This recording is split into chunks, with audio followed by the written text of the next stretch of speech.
Just like predicted, La La Land is setting records, making 14 nominations for the 2017 Academy Awards. Life is good, and let's talk professional wrestling, shall we?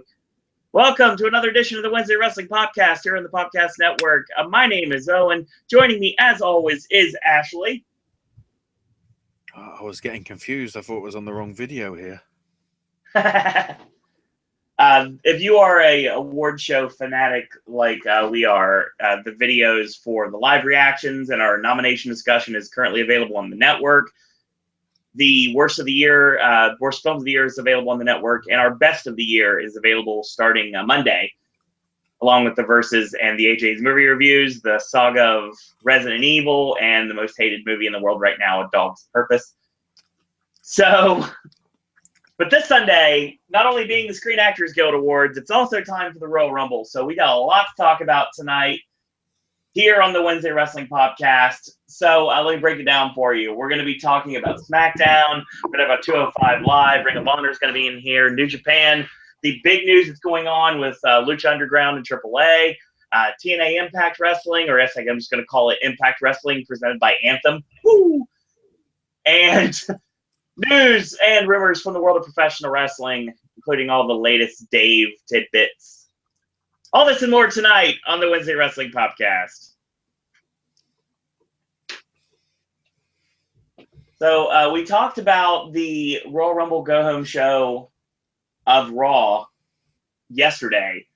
Let's talk about SmackDown's Go Home show, shall we? Yeah. Welcome, Aiden, to chat. Somewhat of an interesting one, I would argue. Right. We opened up sort of with, I don't know, it was weird. It was a good segment, but it was sort of also weird, really weird. Yeah. Miz wants a private dressing room. He isn't getting one. And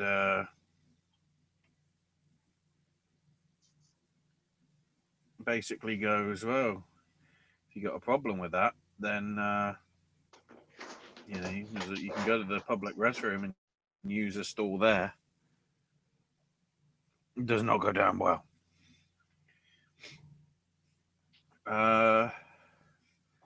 And basically, Miz says, I want an ODQ match. I want a rematch tonight. And Daniel goes, you'll get a rematch tonight, but an ODQ, I think, is a little bit unfair because Maurice is going to interfere.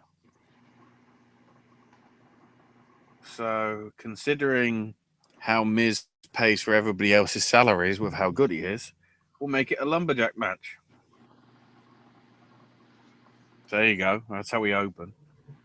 Well, I guess what we actually open with is a pretty damn impressive.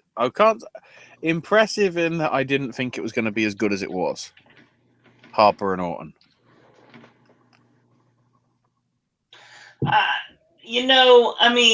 Luke Harper does not get enough credit for as good as he really is at this point. And a match like this really gave him a chance to show off what he can do. The only problem is he's working with the king of chinlocks, Randy Orton. Well, shall we highlight the best bit, which wasn't the end? Go ahead. Harper's in the corner. Orton's in the other corner. And he's doing his sort of like the sweet chin music style tapping of the foot. Right. And I'm trying to think, was he going for a spinning clothesline? Yeah, his discus lariat's basically his finish now. That and the sit-out powerbomb. So he goes for it. Orton goes for the RKO, but doesn't do anything because Harper, I guess, just doesn't follow in with the motion, which I can't tell whether it was a botch or not, but I don't think it was because then it transitioned into, I think, was it like a pinfall? he schoolboyed him. Yeah, basically. Which was somewhat of an immediate kick out. Orton then goes for the RKO again, but Harper avoids it again and super kicks him. Right. And then Orton kicks out the pinfall. But the whole idea is obviously because they've been tag partners, Harper knows Orton. He has an idea of what he's going to go for. Right. Which I did like, because often when you have that situation in the matches, it doesn't really get played up as much.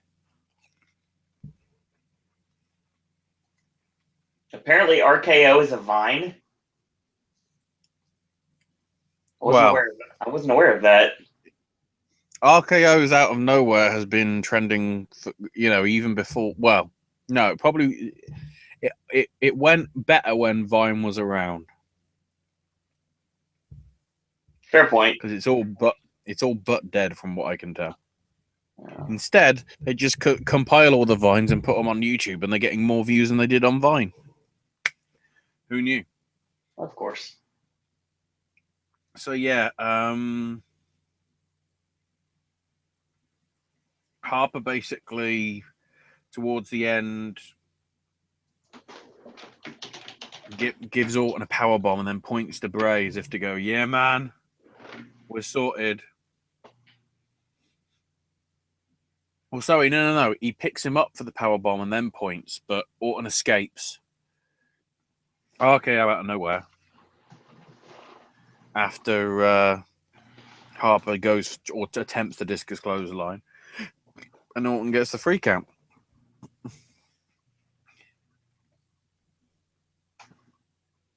And Bray then gets in the ring because he's been watching this from his rocking chair. Gets in the ring, picks Harper up, hugs him. Mr. Abigail. Harper is fucked. Well, here's the thing, Ashley. There's two ways to look at it. Number one, they're turning Harper babyface, which makes me believe that Harper and Eric Rowan reteam up again as faces if they go in that route. Or B, it's tough love. But with Eric Rowan and those weird viral videos, it's Orton fucking up Bray Wyatt. Orton is basically trying to destroy the Wyatt family from within. Just like Daniel Bryan could have done, but then they dropped the storyline. Yeah, I think that's the storyline we're getting to here. Randy Orton's trying to destroy the Wyatt family from within. He's luring Bray into a false sense of security. He's taking out the people that are the closest to him, and he's weaseling his way into the top spot as his crony. But after that, he's going to turn on him, and most likely he's going to eliminate him from the Rumble, and that's going to lead to their match at Mania. Mm-hmm. But I wouldn't have a problem if Harper and Rowan ended up working together again. That would be interesting.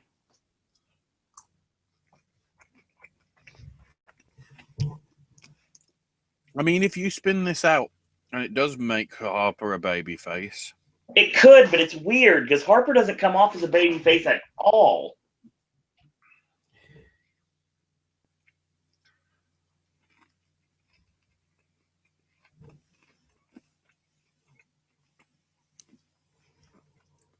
Keep in mind what could happen to the IC title over the next few months. True. I don't think it's going to stay on Dean. Oh, God, no. Get that title off him as soon as possible. Ambrose doesn't need a belt right now. Either way, we need to get to the important shit. Right. Renee Young introduces Mickie James and says, it's been 7 years since you've been in a WWE ring. I thought it was 3 months. No, actually 2. I don't think they're acknowledging the NXT match against Asuka. But, she came back, but why as La Luchadora? And Mickey's like, look, I won my first title beating Trish at WrestleMania and licking my fingers like it was a vagina. One of the best moments in WWE history. One of the best moments that you'll never see on a DVD. Oh God, no.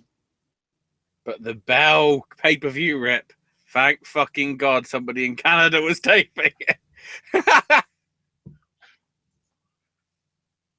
Indeed. And not only did she beat Trish at WrestleMania, but she's also a 5 times champ.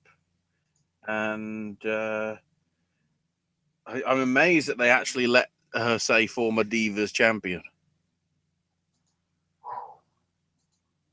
I guess that word has to exist if Total Divas exists still.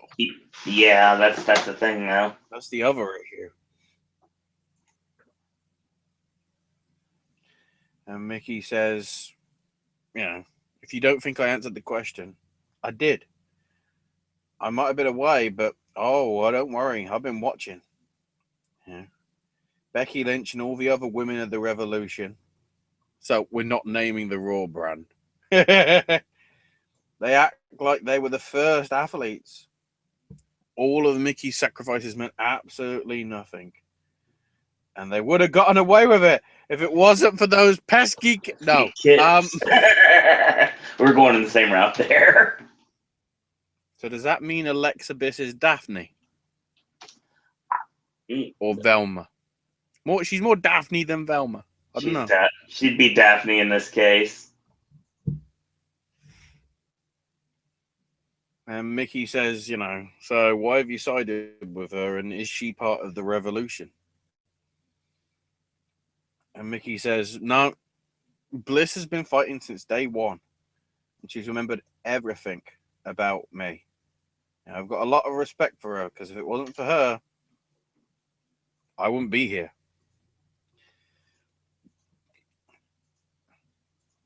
And that Becky remembers to say that she's the first woman pinned. And says, the hell with the Revolution.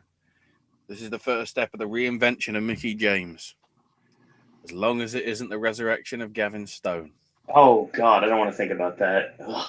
And then Becky comes out and just beats the shit out of Mickey. Mickey escapes with the crowd. Becky's looking on. And then she in turn gets attacked from behind by Alexa Bliss, who ran in from somewhere else in the crowd.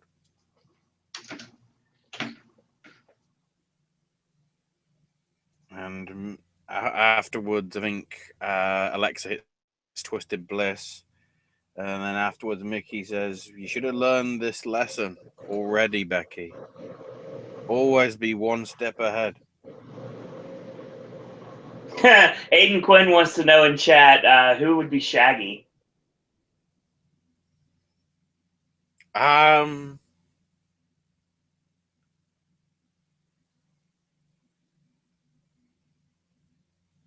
Who's she fucking again? I knew you were going to go there. I believe it's Wesley We're talking Blake. about shagging, baby. Mike Myers? It's Buddy Murphy. There you go, Buddy Murphy. Buddy Murphy would be Shaggy. Yeah. They're engaged now, actually. It happened over the weekend. Scooby-Doo can be the Anthem logo because it just goes, woo! No, actually, it could be James Ellsworth because he's nothing but a mascot anyway. No. Smackdown, and this is a perfect tie-in because Smackdown's next segment. I know I did it on purpose. But James Ellsworth is a certified G and a bona fide clubbed seal. A certified G and G for goof. So yeah, Carmella. So apparently this happened last week, which is why they weren't on the show. So Carmella says he'll be G'd up from the feet up. And Ellsworth's like, how much does this shit cost?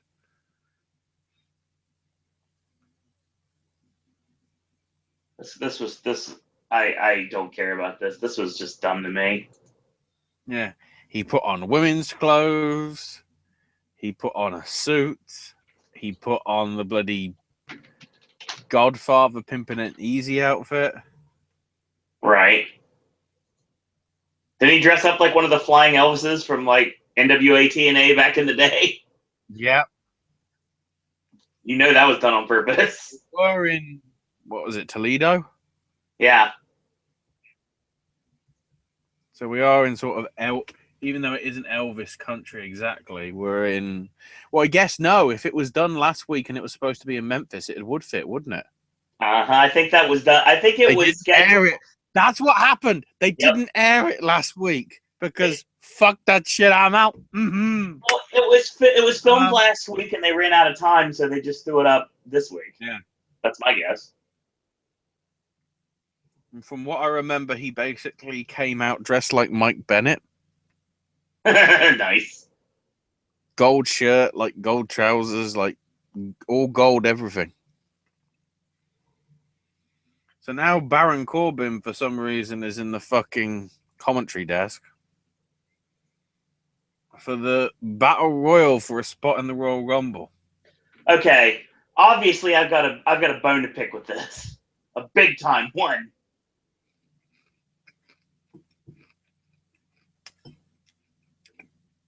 I don't know. So it's the Vaudevillains, the Ascension, Kurt Hawkins, Fandango, Tyler Breeze, Rhino, Heath Slater, and that goof Mojo Rawley. That there's nothing I can say about it. I have the reason why he's pissed. I'm angry. The finish came with a final three being Breezango and Mojo. Yep. And the wrong person went over. So Fandango was on the apron. Yes. Breeze went through Mojo onto the apron as well. Went for a super kick, accidentally hit Fandango, who got eliminated. And then Mojo hit a back body drop on Breeze to eliminate him, and Mojo goes in. This sucks. Mojo's in the Rumble. Ridiculous. The thing is, you went from the fashion. I guess their gear. The gimmick is fashion popo now. This is when they're on their gear. They went from Razor Ramon Hard Gay to Reno 911. Yep. I like this team a lot, and very much so. And I proudly wore my Fandango shirt for the Oscar nominations the other day. And the only time I wear that shirt is for Halloween Horror Nights. But the thing is, I understand why Mojo won, because you had to put a baby face into this. But right now, like I said, I've made this huge deal on Monday on our Raw podcast about the fact that this show is basically Raw featuring some people from Smackdown. And that's not what... No, now I would definitely say it. Isn't it? I think the only reason you're saying that is 205. I mean, take even 205 out as a separate entity. There's right. 2 SmackDown and 2 Raw matches, isn't there? Not including the pre-show. 2 SmackDown matches on a card that is full of almost nothing but Raw matches. If you don't count the pre-show. And the Cruiserweight match.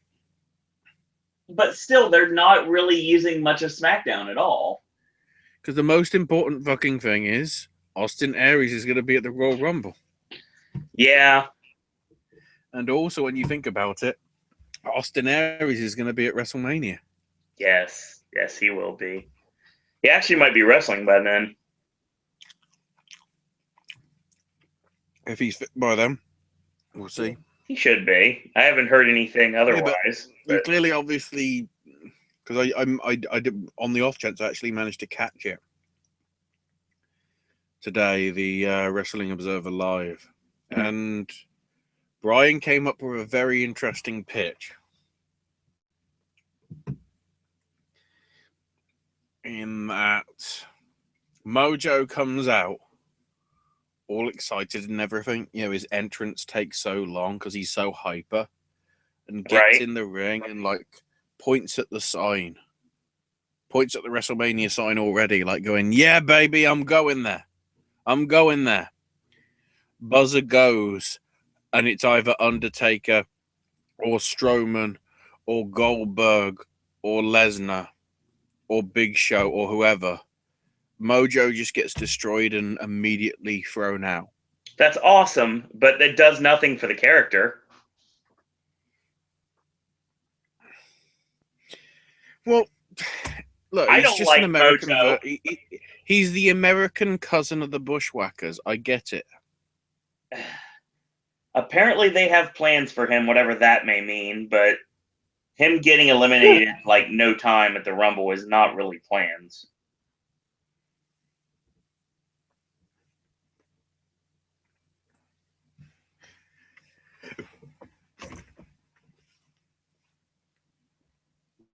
Could have put Fandango or Tyler Breeze into this. That's all I'm saying. I don't know. I like the fact we now have 8 mystery people. That is very interesting, but watch the mystery people not be such a mystery very soon. I don't mean by Sunday. I mean before then. Well, I think there'll be some NXT people, yeah. Mm-hmm. But unlike last year,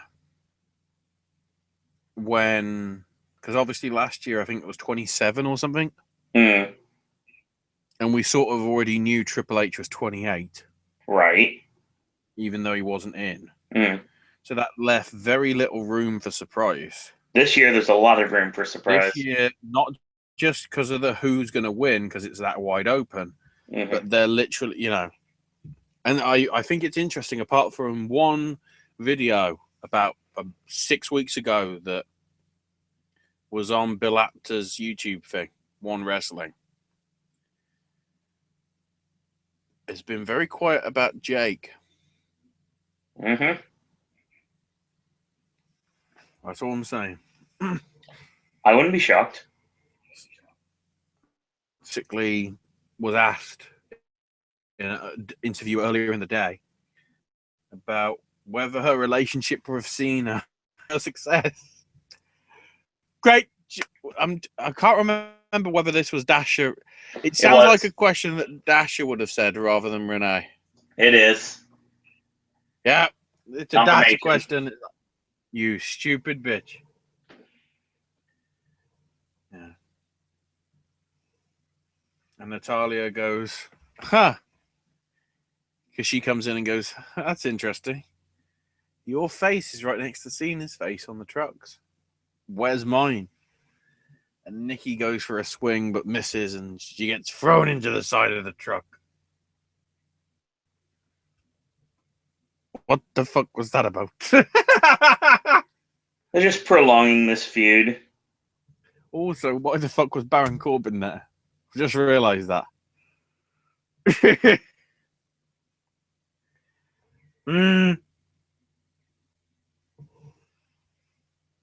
So, do we have another match now? No. No, we go right to the promo. The promo of the night. Yeah. Yeah. AJ wants Cena because he's got something to get off his chest. Because he wants to know what people think about the poster saying, you know, Cena's at the front and AJ Styles is somewhere hidden on the back.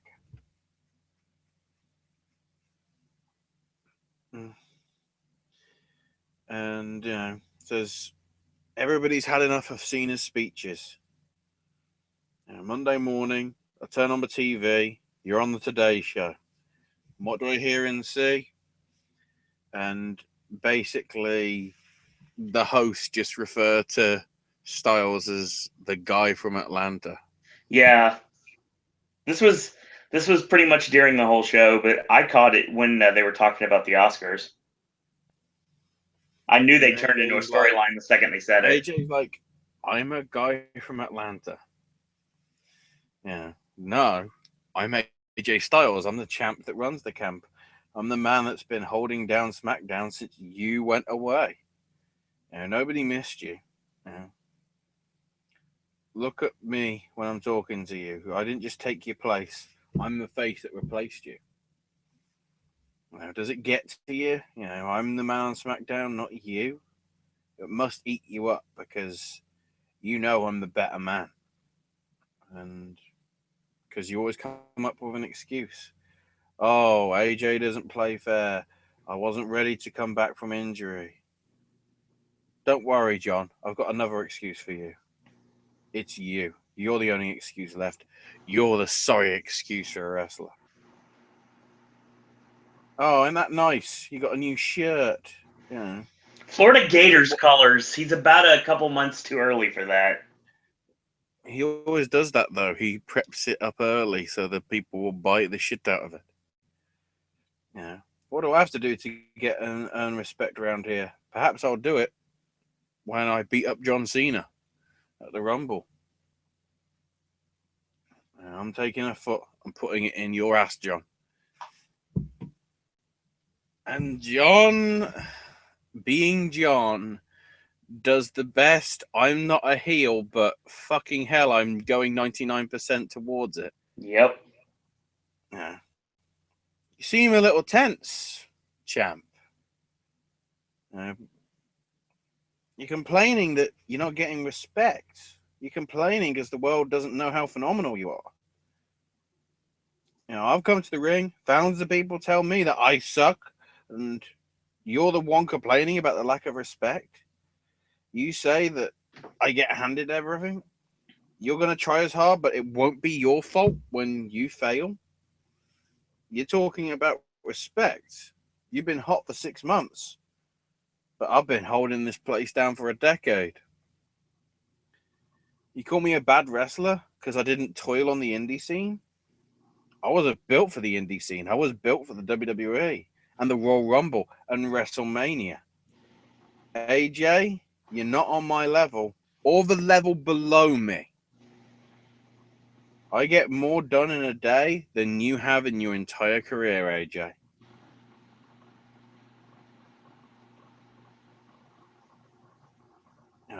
Why don't you Photoshop your photo over my face? I only care about Sunday. Trust me, AJ, you are not a guy from Atlanta. You're just a guy. And Roman Reigns comes in going, stop stealing my fucking shit! AJ, you're just a guy who's holding the title because I'm letting you. You're just like everyone else who hates me, but acts just like me. A guy that will find out on Sunday that there's only one John Cena and that he's a bad man. Yeah. Hey, call back. Honestly, Ashley, I would love for Cena to come out bad man on Sunday. Like, he comes out, he does his normal entrance, and all of a sudden the record skips and he comes out to bad man instead. No. I think that's the start of what's happening. I know it isn't going to be Cena versus Undertaker, but I've got a feeling Royal Rumble 2017 is going to be the main event of WrestleMania 17. Could be. Via some sort of referee distraction, Cena's going to play foul. Oh, yeah, totally. Because he's that determined to get title number 16. Yeah, whether it's a chair shot or whatever, who knows? Either way, Cena wins and the crowd don't know what to think. The ones that boo him are going to go, oh shit, is he turning heel? Cheer him. And then the kids are like, he's supposed to be a good guy. Do I boo him? So there will just be Martin Scorsese's silence. Hopefully not for 161 minutes. Dear God, that movie was loud. Yeah, or just leave a stunned. It'll be like that black guy from WrestleMania 30. Except it'll be everyone. And Kevin Dunn will have a fucking field day like, get the crowd reaction, man! Get the crowd reaction! And you know, honestly, Ashley, the double turn is really what the doctor ordered here.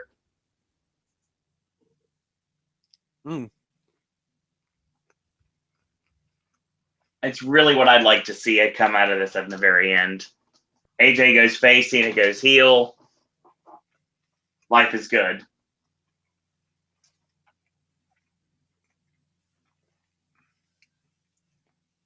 So now it's Kalisto versus Dolph Ziggler. Which Kalisto wins with a super kick in about, 2 minutes? If you blink, you miss this match. And then afterwards, Ziggler looks around ringside and then manages to grab a chair. And JBL gets up as if to go, nope, enough of that, son. But before any of that happens, Apollo Crews comes out to attack Ziggler. And Crews gets a chair and goes to swing it, but misses, smacks the ring post. I wonder if that broke it like it did Sheamus's head on Raw. Who knows? But Ziggler escaped. Escape.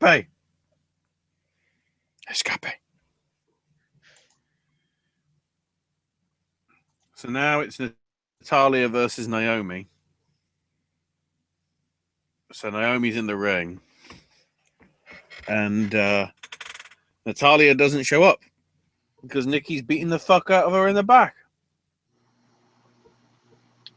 So Naomi's like, no. This isn't how it's going down tonight. I've come back because this is the land of opportunity. And that I want to land my opportunity. I'm not leaving until somebody. So here comes Alexa and says, look, Naomi, calm down. I'm not out here to answer a challenge from a nobody because you haven't been on television in months. You know, who are you? Or I guess the more accurate question is, who do you think you are? Wait, is she going to trace the family tree? And Naomi's like, oh, I'll show you. Come to the ring. And, you know, I'll make you, Alexa, look like Mr. Clean. Somebody listens to this fucking show. Mm-hmm. Just because of ball bloke from Monday. God damn it.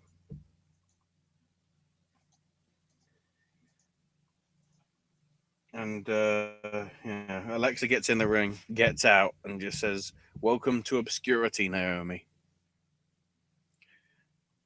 So somehow this is now going to evolve into Nikki Bella, Naomi, and Becky Lynch versus Natalya, Mickie James, and Alexa Bliss. What the fuck?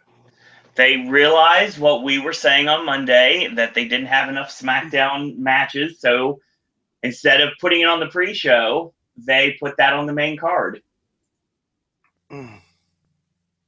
Yeah, but still, what the fuck? I know. Why are we distilling all three of these feuds to some extent into one 6-woman tag? Because they quite literally have no choice right now. That everyone will go, do you want to go for a shit in the toilets? Yeah, let's go.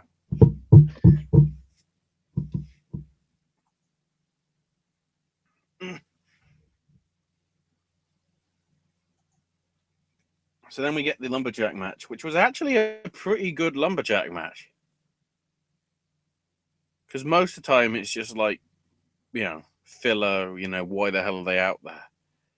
But because of the mentality of the two, it was very good. Because Miz kept trying to basically cheat his way. He kept trying to use the lumberjacks to his advantage and sort of thing. Of course. Which in that situation works perfectly.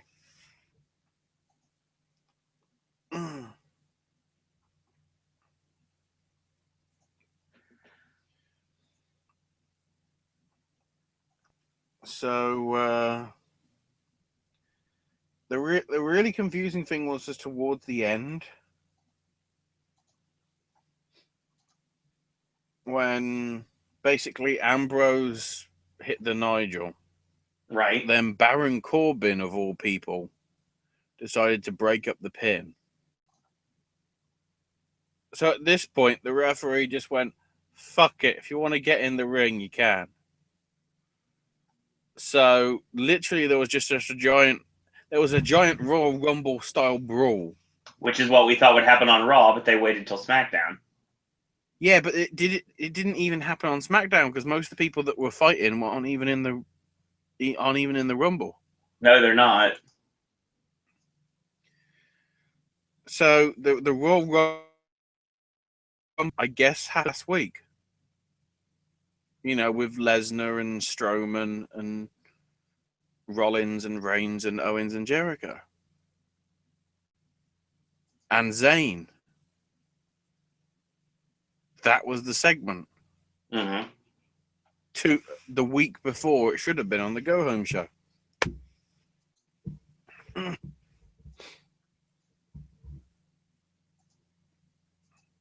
Either way, once everybody's fled out the ring, Miz tries and takes advantage of a roll-up but fails. Ambrose immediately hits Dirty Deeds, and Ambrose retains.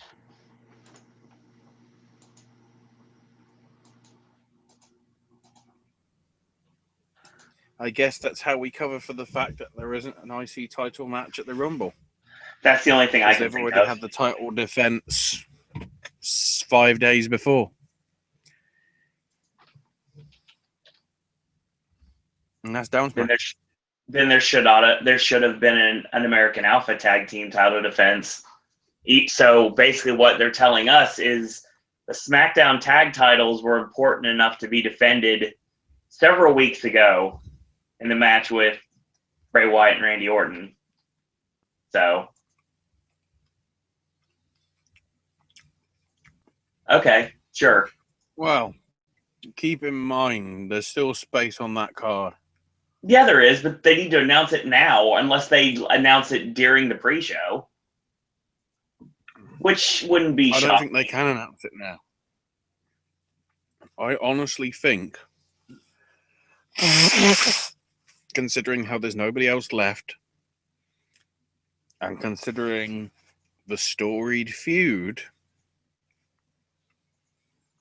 Saturday we'll see the announcement of the SmackDown tag titles being on the line the next night in that building to sort of be like an NXT showcase. Alpha versus Revival.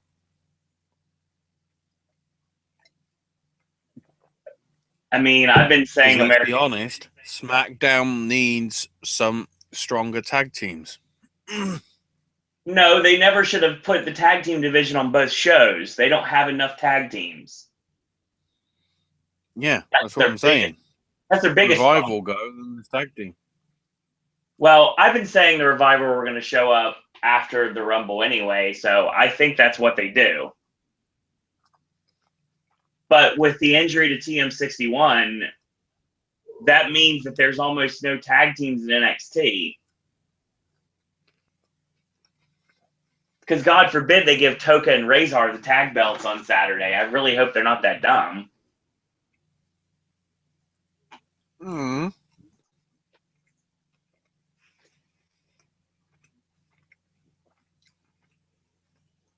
I mean, I don't see any tag teams right now that are in NXT that have been built up enough.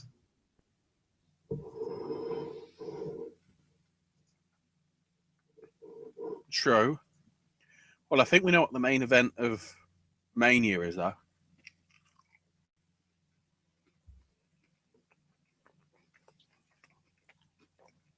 Oh, sorry, not the main event. The tag team title NXT title takeover thing. It'll be DIY versus Sanity, won't it? That makes sense. So it's going to be Killian Dane and Eric Young, right?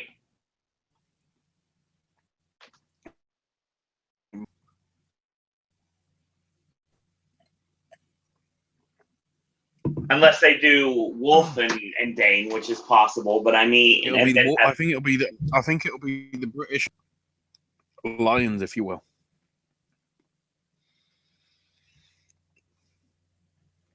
Because, you know, I know we're not getting into picks till possibly later, but,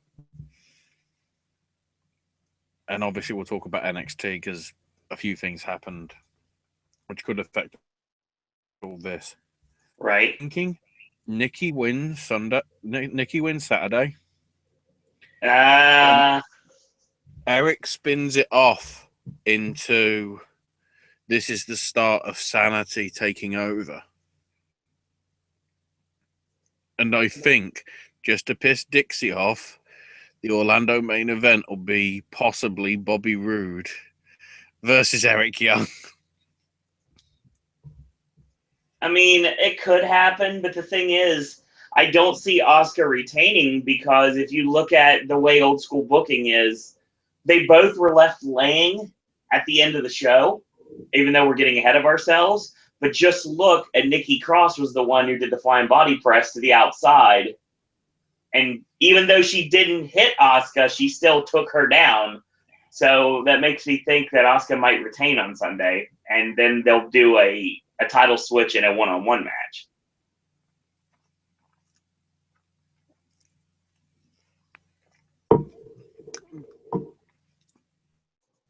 I still think that's something. That's the angle that they'll lead into. Sanity trying to take over at WrestleMania. Because obviously, because you've got like 2 months from Rumble. Well, they need to bring some more people in then, because that stable as its own is not strong enough. So, Kimberly, Heidi Lovelace, Nixon Newell, Evie. There's 4. No. I'm talking about Sanity as a stable. Oh. They're not strong enough. Aren't there there's a few that haven't come up yet, is there? I mean, well, first off, they made a mistake because the person in Nikki Cross's spot should be Crazy Mary, because she wouldn't even have had to change her gimmick that way. And that would have fit perfectly with the group. Secondly, since now I have to deal with Nikki Cross being in the group, which I think they should have flipped, and Nikki Cross should have been like what Mary is now, I put Joseph Connors in Sanity, if you found a way to do that, because his gimmick fits really well with that group, and have Connors and Dane be your tag team. Eric Young be your main eventer, and Nikki Cross be going for the women's belt. That's what I would do. I don't think Wolf is more than just a tag team worker, but I mean, I think they need to have at least one other person, and I think Connors fits that group like a glove.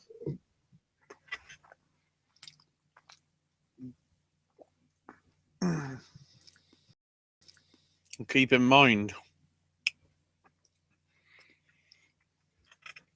and we'll get to this because obviously it's indie stuff later. Pete Dunne is wrestling in the UK this weekend. Correct. Mustache Mountain End. No, I wouldn't be shocked if we don't see the UK champion and Trent Seven at the Rumble in some way, or a takeover. One could show up at one could show up at the other. It just kind of depends. What if we had a UK title match in San Antonio? I would have been between Trent and Tyler. I'd put that on. I'd put that on TakeOver. I'd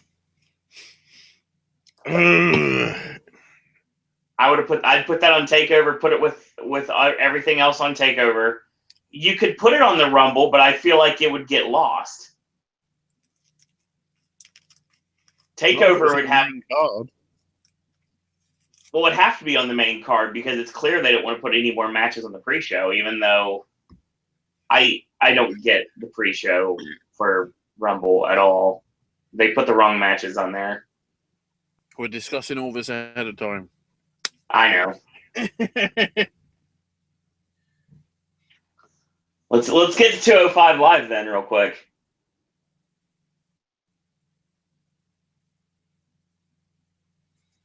So, 205 Live wasn't too bad of a show. Good wrestling. It sort of, to be honest, I'm more excited by next week, which you'll find out why. So we start off with Perkins versus Nice, which was very good. Really good. I enjoyed this match greatly. Mm-hmm. Probably because this has happened at least 4 times, I think, in Evolve. Correct. Probably not 4, but somewhere it's at least happened there once. Yes, exactly. Perkins getting the win with the Magistral. Yeah. Then afterwards, doing the whole fancy turnbuckle German suplex shit. And then Nice pulling down that knee pad and smacking him with the Shining Wizard. He ran over him with a running knee strike. Yes, I said running knee strike. But the thing is, and that's how it should be. He ran him over, and I love this because they even had to have Perkins get help to the back. I really think he may have knocked him a little bit loopy on that. Like Goldberg. Yeah. Not if you watch the replay, that never happened. They show it in black and white. They apparently edited out the blood. Don't know how that works, but I didn't watch it. But yeah, that's what it sounds like from what I was reading. Yeah. We get Sami Zayn with a black eye, so we know when this was filmed. Hyping up the man, the legend, because he ain't a myth, because he's fucking reality. Akira Tozawa. Yes. Makes his proper debut on 205 Live next week. I think I've realized what the main event for the Cruiserweight title is going to be at WrestleMania. And it ain't Austin Aries, sadly. Neville and Tozawa? I'm pretty sure it's a match that happened multiple times in Dragon Gate, Japan.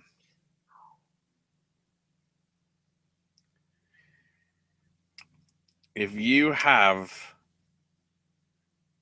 Pac versus Tozawa for the Cruiserweight title. Yes. Holy shit. That's all I'm saying. My first WrestleMania Live, and that will happen. Yes. So we're back in the ring. Brian Kendrick's talking to Trip Bradshaw. You get the irony of his name, right? Because of last week. Last week when John tripped over his own feet in the corner of the screen, and Matthew put him on blast for us, as he should. They literally named the guy that worked Kendrick Trip Bradshaw. The thing is, JBL would have gone out the fucking building, so he wouldn't have noticed. Right. And Kendrick's like, there's so many other places. Well, there's only so many places on the 205 roster. And you're not getting yours, Trip. You know, you're getting your live stream in front of your family and friends, but the reality is the world doesn't care. Oh, you know. Sean Maluta learned the hard way. Tajiri obviously learned the hard way. If he ever comes, he'll suffer as well if he ever comes back from what I did to him. And your dreams will be snuffed out by the Brian Kendrick. Sadly, they didn't do the gimmick where Trip Bradshaw tripped. I think that would have went too far. That would have been fucking epic. I've been doing a lot of research, and normally I can find out some things that most people don't. For the life of me, I have seen Trip Bradshaw before, but I cannot place who he is off the top of my head. And no one seems to know. I looked everywhere, and I could not find his actual identity.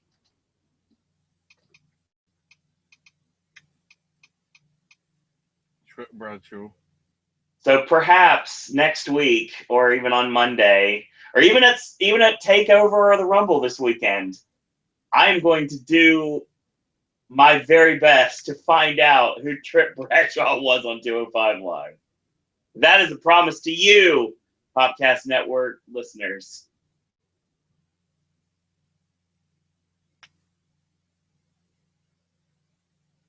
Yeah, match was short, straight to the 4-8. Kendrick Winwood's the I just searched Trip Bradshaw identity. So did I. Don't feel bad. The first link that comes, and the fourth link on the Google search goes, "Are you Trip Bradshaw? Your private info is exposed." Yeah, I did the same thing. I got that same message just like you did. Made me laugh. Brilliant. So yeah. So basically, then we've got Swan and Alexander in the back. And Cedric wants some advice. And Swan says, "Don't let Neville get in your head. If you can hang with him, he'll make a mistake. And you can take advantage of it." So then we get the match, which was very good. Yeah, it was. Especially because I think it was midway through, no, it was right at the end, and thankfully there was no Fox. So yeah, Dar came out with a distraction of sorts because Cedric managed to slip on the ropes. Perhaps he was Trip Bradshaw, and Neville put on the Rings of Saturn. Yeah, but I'm trying to think of a new name for it, and I really hope it gets used, because if they listen to us, they'll probably use it. I'll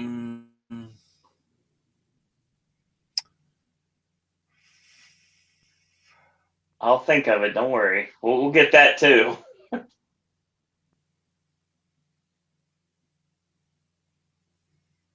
Trying to think one thing in this match, I do want to mention, like, a couple of the really good spots in this match. I really liked what ended up happening when Neville got caught with a C4. That looks awesome. The time gates. The time gates? Well, no, because Newcastle is where he's from is Newcastle upon Tyne. TYN. Right. I know. So I just thought something to do with that. Because it needs some sort of name other than Rings of Saturn. Because I don't think WWE wants to give any publicity to him in the bad situation he's in. I can't remember. No, was it GoFundMe or Just Giving or whatever that he's on? I will get to that actually in news later. The funny thing is you bring that up, not wanting to call it the Rings of Saturn. Mauro called it the Rings of Saturn, which is what it is, last week. And this week, he called it a scissored armbar.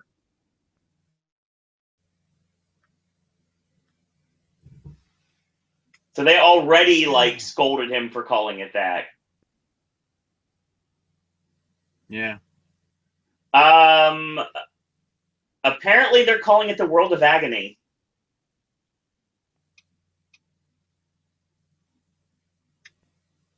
Okay, that makes sense. That's not bad. I don't have a problem with that.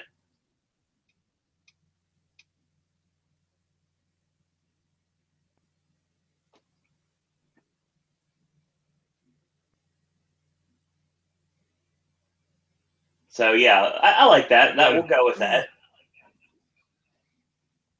And the great thing is, welcome, Jeremy. Dar gets in the ring afterwards. Yes. And he's like mocking Alexander. Neville just throws Dar the fuck out the ring and beats the crap out of Alexander more. It's like, fuck you. So then Swan comes out. Swan and Neville are grappling and battling away. Dar and Alexander are grappling and battling away and go up the back. Officials come out and do a shit job because none of them are Drake. And then eventually security comes out and manages to keep them apart as 205 Live goes off the air. I mean, if there wasn't a pay-per-view this week, I would say that we've set up a tag match for 205 Live next week. And we still might have, honestly. Neville and Dar versus Swan and Alexander.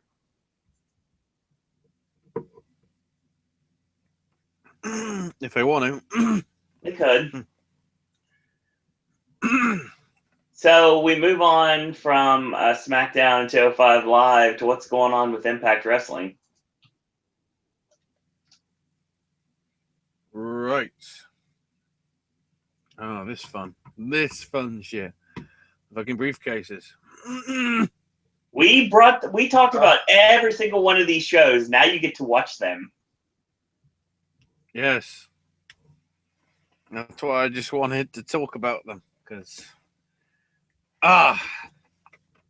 so we started off with the whole race for the case shit.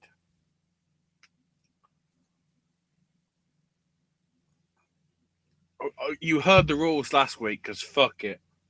I broke down the Jim Cornette rules last week on the show. Yeah.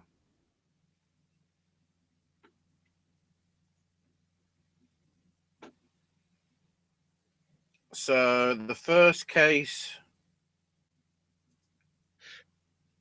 gets taken by Drake. That's the red one. Then Trevor managed to get the second one. The blue one. Bram gets the third one.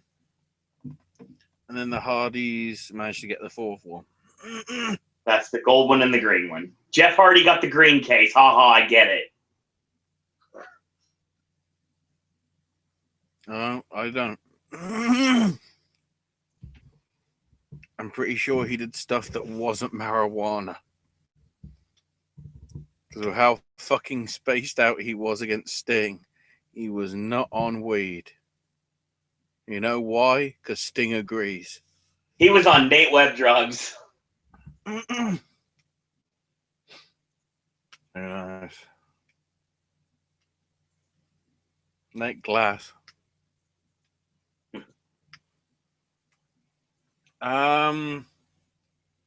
So Galloway's here. And there's lots changed since I've been gone.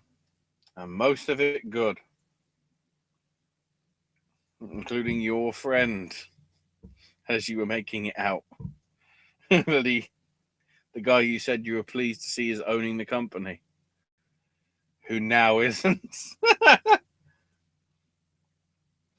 Now there's one problem. And that's the Grand Championship. And it's not Moose. You know, he's great. But everything that's happened since Bound for Glory doesn't count. Because it was designed for him. Now, he beat the champ. He beat the world champ on the way to the finals, but got hurt and wants to make the Grand Championship the #1 title in the world.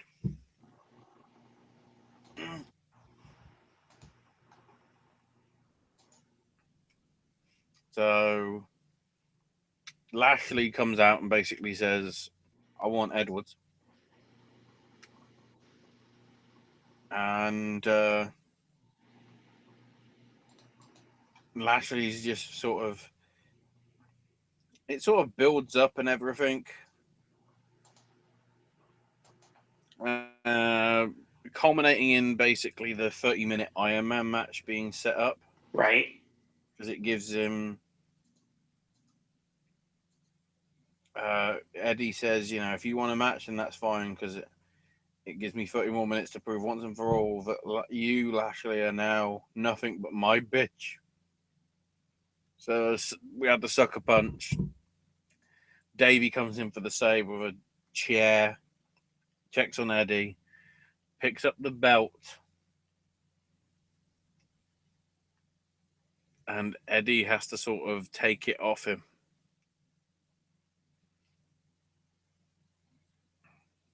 Of course, the great thing is this spins off into an angle not for the belt, because we can't copy Ring of Honor, apparently. Maria's apparently got something important to tell Braxton Sutter. And then gets snooty at basically... Brooke comes in. Maria's like sort of trying to be on a good side, and Brooke's like, no, you always run your mouth and never back it up, so stay out of my business.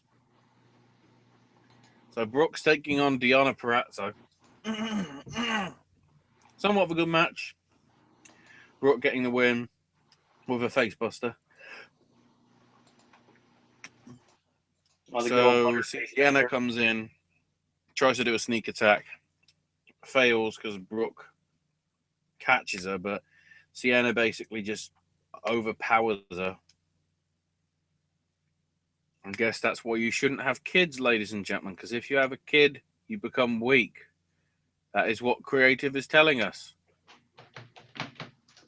Don't have children. That's nice. And Sienna basically gets over and says, Maria says, welcome back.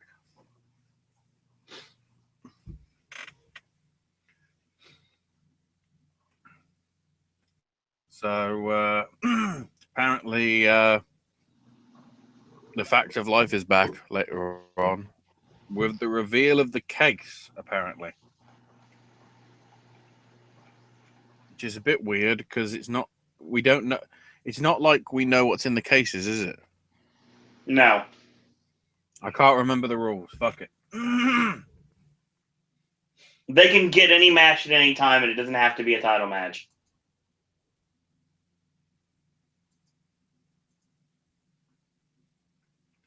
Basically, Maria finds Sutter and says, "You can't keep seeing Ali or training her because it's ruining her life." And Braxton says, "You aren't the boss of me." And Maria says, "Oh, don't worry, I might have something to change that." And whispers in his ear, and he's like, "Wow." Sort of on his face, like surprise. And Maria's like, "Do I make myself clear?" And Braxton says, "Crystal clear." And says, "Find Laurel and don't keep her waiting." So I'm a bit confused here. So Tyrus welcomes the ladies and gentlemen and Jeff Hardy, and then introduces a proud Republican, not a dummy, and cooler than the other side of the pillow. Because I guess the Fact of Life is the case reveal shit or whatever. So people get to call their opponent and the stipulation, and nobody comes in later in line. So Drake opens his case, and he's number 4. So hang on. He got the case, but he's last. Fuck. I think if I remember correctly, without looking at any notes, I'm pretty sure it's something like if you have the number one case, you get the first choice of match, second, and third, and vice versa. So Drake gets 4, DCC gets 2, Trevor gets 3, which of course means Hardy got 1.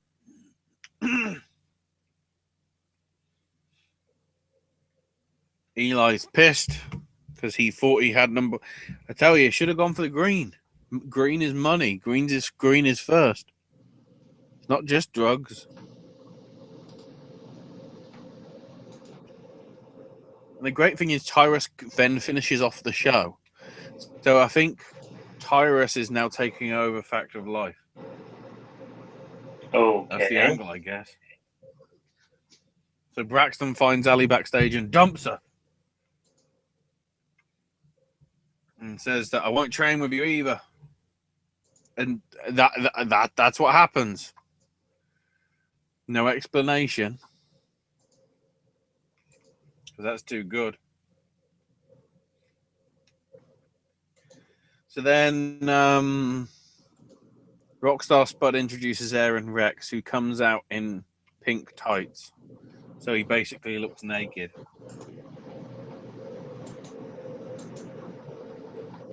And Robbie E comes out and says, you want a tag match? Fine.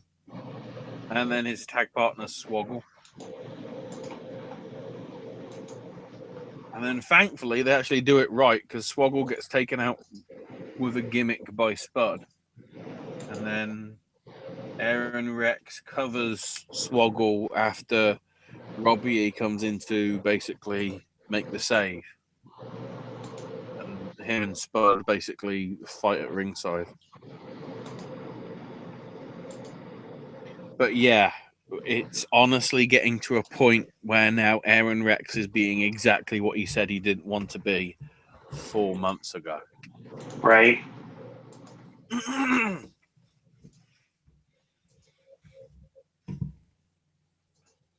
So they keep playing up Drew Galloway's back. Irony of ironies, he's gone in the space of 3 days. Whatever. Then they hype up the fact that next week you got the Iron Man match for the TNA, well, the Impact title. Still don't know what we're calling that. And then Rosemary and Jaden a Monsters Ball match for the Knockouts belt. Braxton's then in the garage, walking Laurel to his car, thanks him for the ride, and makes him hold the door for her before he then gets in and pulls away.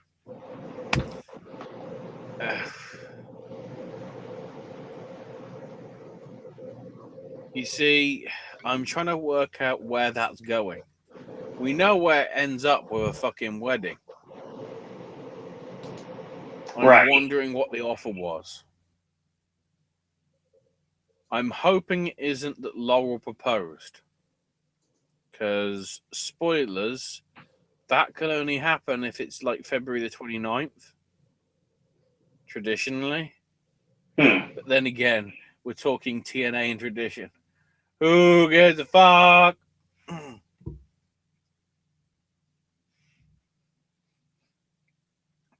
So the Moose Galloway match is pretty damn good.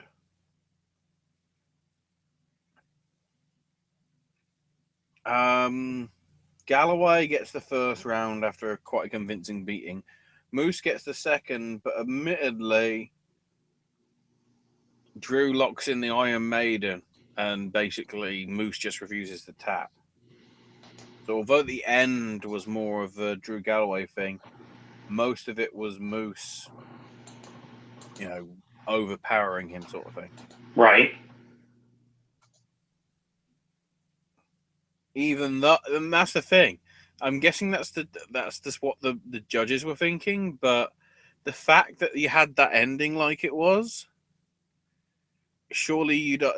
That's like a UFC thing. It's like, so the guy who was the dominating force for the final third of the match, which is the most impactful, if you will, like toward the end,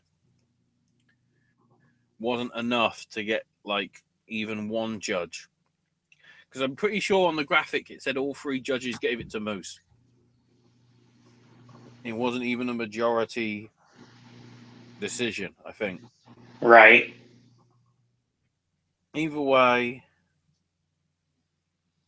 it was interesting because at the end, Drew kicks Moose in the dick. Interesting. The ref stops the match and deducts a point from Galloway. Moose then gets to his feet. Referee starts the match. Galloway hits him with a claymore. 1, 2, 3, and Galloway gets his belt. So that's what we've learned in all fighting, kids. Low blow and then just abuse the fuck out of it. So basically, he used to rise up for TNA and try to be like the campaigning for professional wrestling, and now he just kicks people in the junk. He tried to be a heel. Right. Clearly has momentum enough as a face. Mm-hmm. Was worked as a heel. And left the company as probably a face because people didn't give a shit about him being a heel. Mm-hmm. No wonder he's going to fucking Dundee this weekend. No wonder.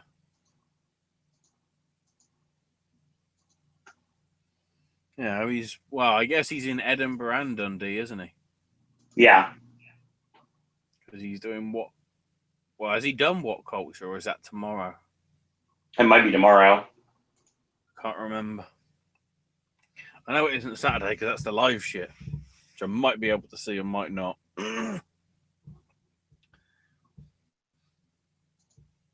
Yeah, I just think it's ironic, though, that Drew wins and in the space of, well, it's probably not a few weeks, probably like 6, possibly. Not only is he going to lose the title, but from what I can tell, he's gone. Sounds like it. Because I don't think he's re-signed.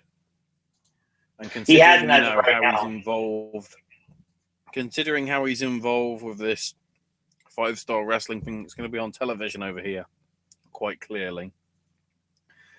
Plus WCPW, plus Evolve, plus plenty of other promotions.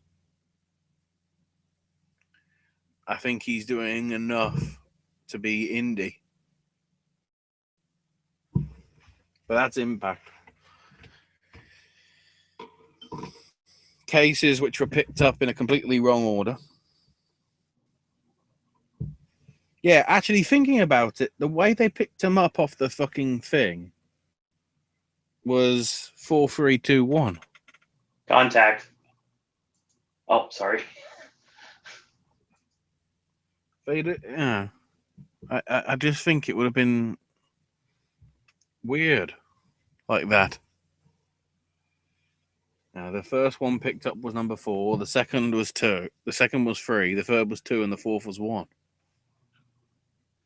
Couldn't they try and mix it up slightly? Whatever.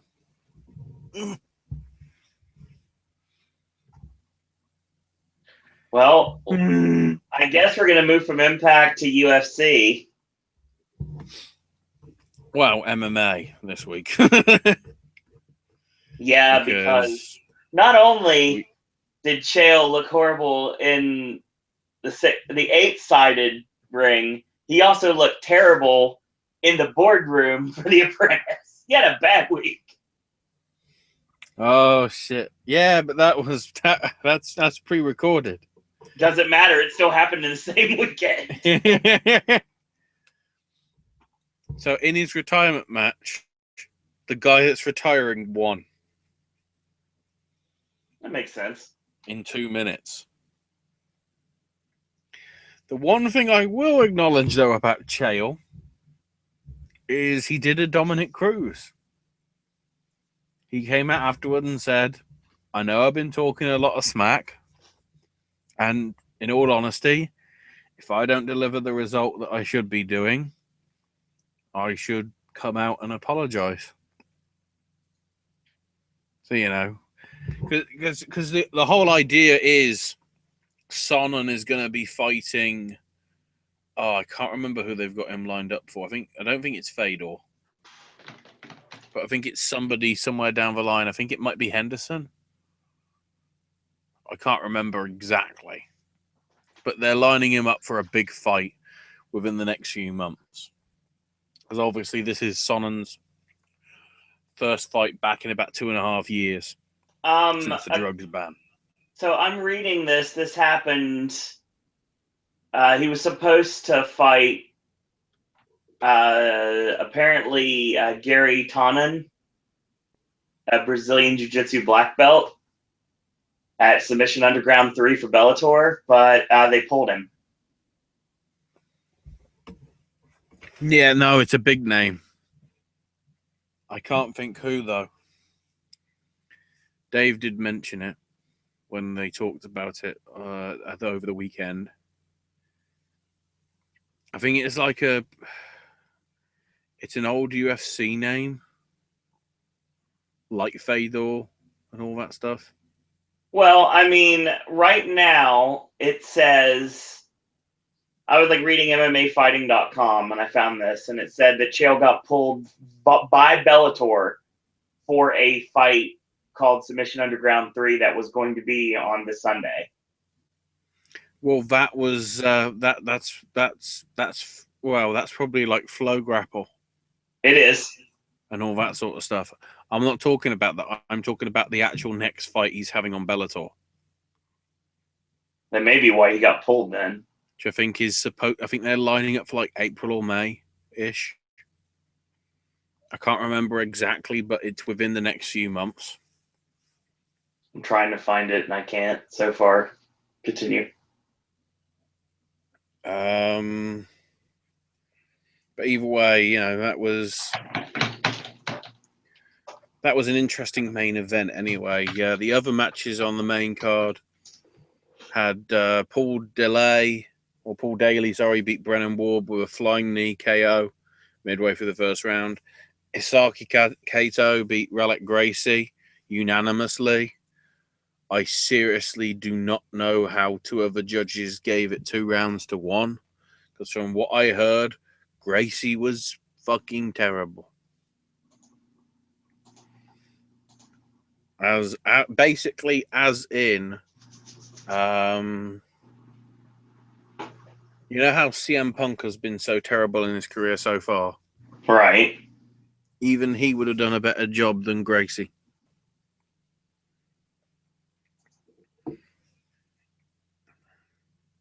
Because Gracie was just awful. Emmanuel George Kartikeyan via majority decision. Basically, he screwed it up himself, in all honesty, because he got deducted a point for a knee to a grounded opponent. So one of the judges had to then give it 28-28 draw. But the other two gave it to Sanchez 28-27. So which is where I'm a bit confused, because that meant that it was 29-27. So I guess there must have been points for knockdown or whatever. Perhaps. And Derek Campos beat Derek Anderson, unanimous decision, 29-28 on all 3 cards. Admittedly, that was a catchweight fight. I don't know who didn't make weight because they don't pay much attention to it like they do with the UFC stuff. On the preliminary card, Guillaume Vasconcelos beat John Mercutio via punches in the second round. Kevin Casey and Keith Barry went to a majority draw because 2 of the judges gave it 28 apiece. Alex Soto beat DeMarcus Brown, unanimous decision. Shinzo Machida beat Jamar Campo via a knockout in the third round. First round knockouts for Jalen Turner against Gable Green and Jack May over Dave Cryer. And then another catchweight fight. Daniel Rodriguez beat Christian Gonzalez via a second round TKO. And then the great thing is, that was the prelim card. Then there was a post-lim card. This is like the good old days of fucking... Oh, I'm trying to think. In Your House, was it? Oh, yeah. When they had matches after the pay-per-view went off the air because they were that desperate or something. Right. So there was another catchweight fight with Jacob Rosales being Ian Butler in the second round TKO. Mike Segura beat Tommy Aaron, first round TKO. There was an inverted triangles choke submission victory late on in the first round for James Barnes over Rob Gooch. Curtis Melender beat Johnny Cicernos via a second round TKO from strikes.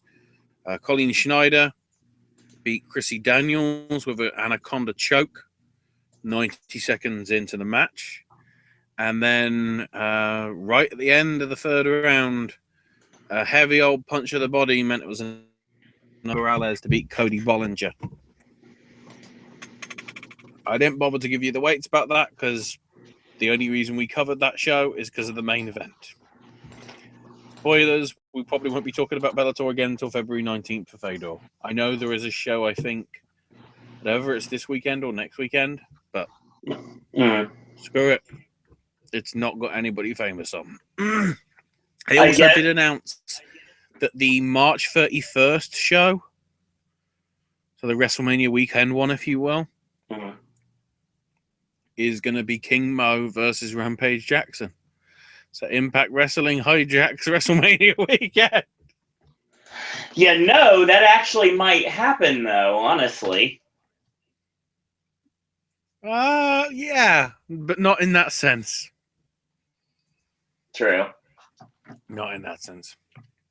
So this weekend, if you don't want to see the Raw, if you don't want to see TakeOver, which you're a fool if you're not, but thinking about it, you sort of wouldn't be because the show is going to be free on Fox. It's an interesting one because it's Shevchenko versus Pena. But the reason why it's interesting is because it's coming from the Pepsi Center in Denver, Colorado. It can't be exactly the right same place because the place got knocked down since. But I'm not sure whether they've been there since then. But it's because the way they're advertising it, I'm thinking it might be. The way they're billing this is going back to the city where it all began, because Denver, Colorado was where UFC 1 happened 20 years ago. Well, 22 years ago, I guess. I remember those days. 22 and a bit years. That was back when I used to watch UFC. Dan Severn, Ken Shamrock, Oleg Tektarov. Don't remind me about that. Royce Gracie. Some of those early... Jeez. It's like, to be honest, it was like the last time Gracie faced Shamrock back in Bellator a few months ago. It was like, yeah, I really hope it didn't happen. So, 2 Fight Pass matches. In the flyweights, we've got Alexandra Pantoja versus Eric Shelton. And in the lightweights, we've got Jason Gonzalez versus JC Cottrell. On the Fox Sports 1 section, 2 light heavyweight bouts as Marcos Rogero de Lima faces Jeremy Kimball and Luis Enrique de Silva takes on Jordan Johnson. 2 middleweight bouts, Eric Spicely taking on Alessio de Criscio. And the main event of the Fox Sports 1 card has Nate Marquardt versus Sam Alvey. And then we've also got a welterweight battle with Bobby Nash versus Li Jianglang and Rafael Asunciao versus Aljamain Sterling in the bantamweights. And then your 4-fight main card on free TV, Fox, all that sort of shit. Alex Caceres versus Jason Knight in the featherweights. Andrei Arlovsky versus Francis Ngannou in the heavyweights. Donald Cerrone faces Jorge Masvidal in the welterweights. And your main event, Valentina Shevchenko versus Juliana Pena. Arguably, the winner of this probably will be taking on, what's her name? Lion. No, not Dev Patel. I can't remember her name, even though she knocked out Ronda Rousey. Amanda Nunes. Yeah, Nunes. Or, considering how stupid that division is, bloody whoever wins will probably challenge Holly Holm. Yep. For the other title instead. It's like, okay. Who knows? Also, it'll be the first big show, arguably, that Todd Grisham's going to do. Oh, nice. Not to say anything's wrong about the shows that the show we had a few weeks back on Fox Sports 1. But keep in mind, of course, because this is Fox outright, there's going to be a lot more eyes on it because not everybody's got a Fox Sports 1. In turn, there's going to be a lot more eyes on this show than there is on a pay-per-view. So it's probably to be honest, it's probably the biggest audience Todd Grisham's ever going to have had. Unless viewer ratings are that bad. We'll see. But I don't know what else is happening on the Fox stuff. I don't think much else is happening yet, because we'll be getting towards another press conference, I'd have thought, in the next few weeks to try and hype up the 3 months of holy fuck, what the hell are we going to put on our cards when Ronda's basically gone AWOL again and Connor's being he's on paternity leave.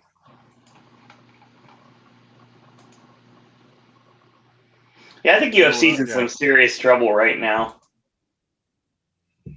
Yep. Yep, and yep.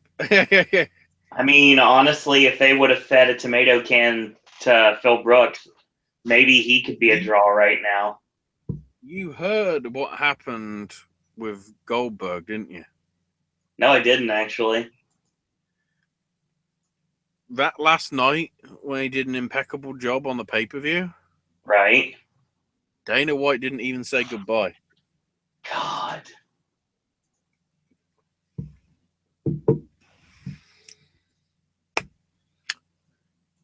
That's what you get for backing Donald Trump. Yeah, good riddance. No doubt Dana will come up with an alternative fact, and that he was busy somewhere else. Even though I don't think we ever saw him that night. I don't think he did anything to do with the press conferences either. Like informing on the gate or whatever, so who knows? I think that's all the major MMA stuff, at least, for this week. Right. It will certainly gear up soon, because let's have a quick look. Yeah. Starting this week, there is a show basically every week throughout February to some extent. They take a week off. That's because the following week you've got 2 back-to-back shows in March, and then 2 in 2 weeks after that as well.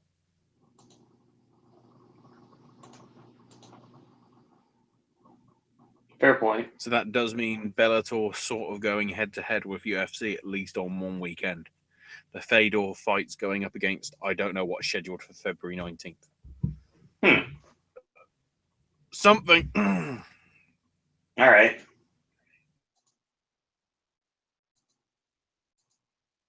So, we move on to our next topic of discussion on Wednesday, and that's What Culture Pro Wrestling.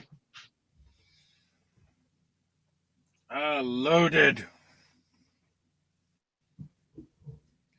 Number 20. Oh, and something that's worth noting. I think I'm trying to remember. There was they did have, from what I remember, on Reloaded last week.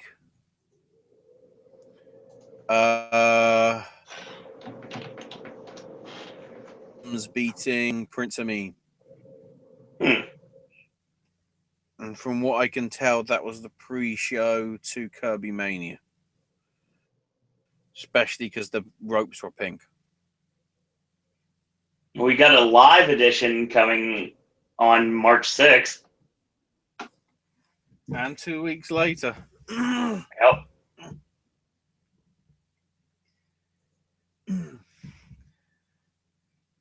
Now, the great thing is, before this video went up, all of a sudden on the YouTube page, there was a "My name's Adam Pacitti and I want my job back" promo. It's like, so the build-up is going to last an hour from it airing live.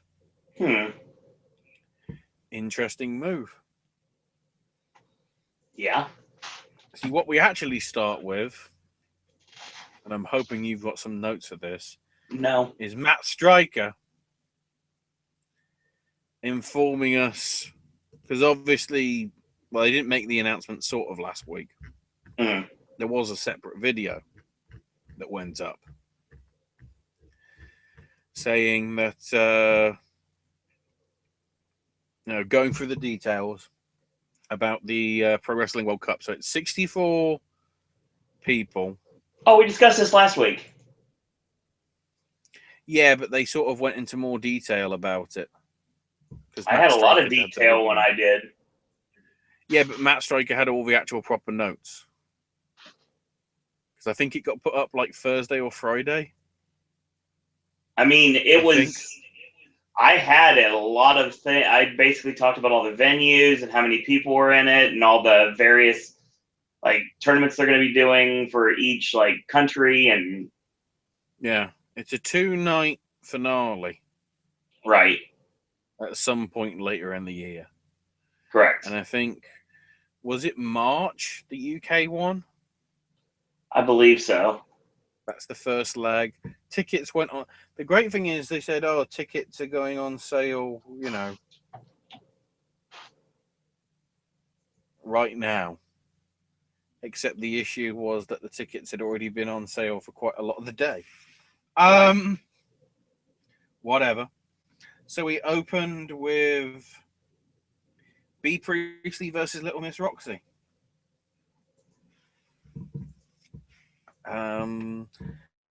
The spot that's worth noting here is there was quite a few roll-ups for near falls, one of which was so good that B. Priestley nearly got spiked.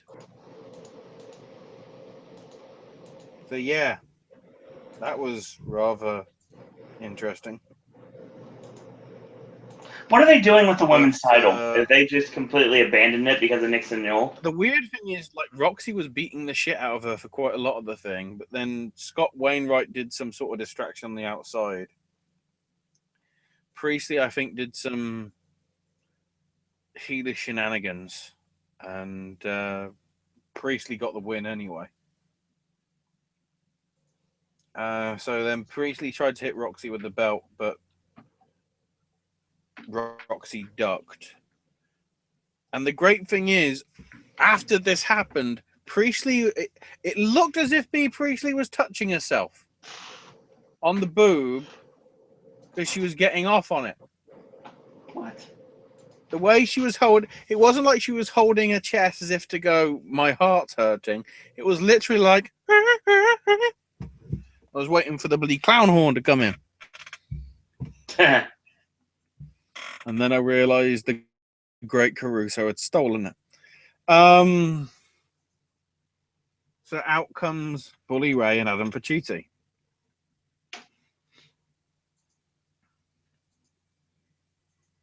And Bully Ray is basically forcing Roxy down in the turnbuckle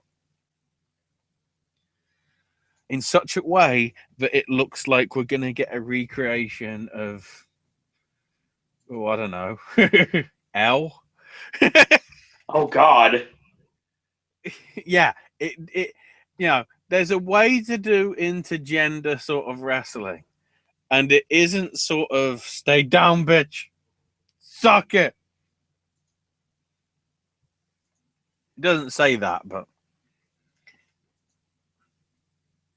whatever it is, Pacitti threatens her, and in turn wants Kirby to come out, and Kirby's told to, Kirby comes out, told to stay on the stage.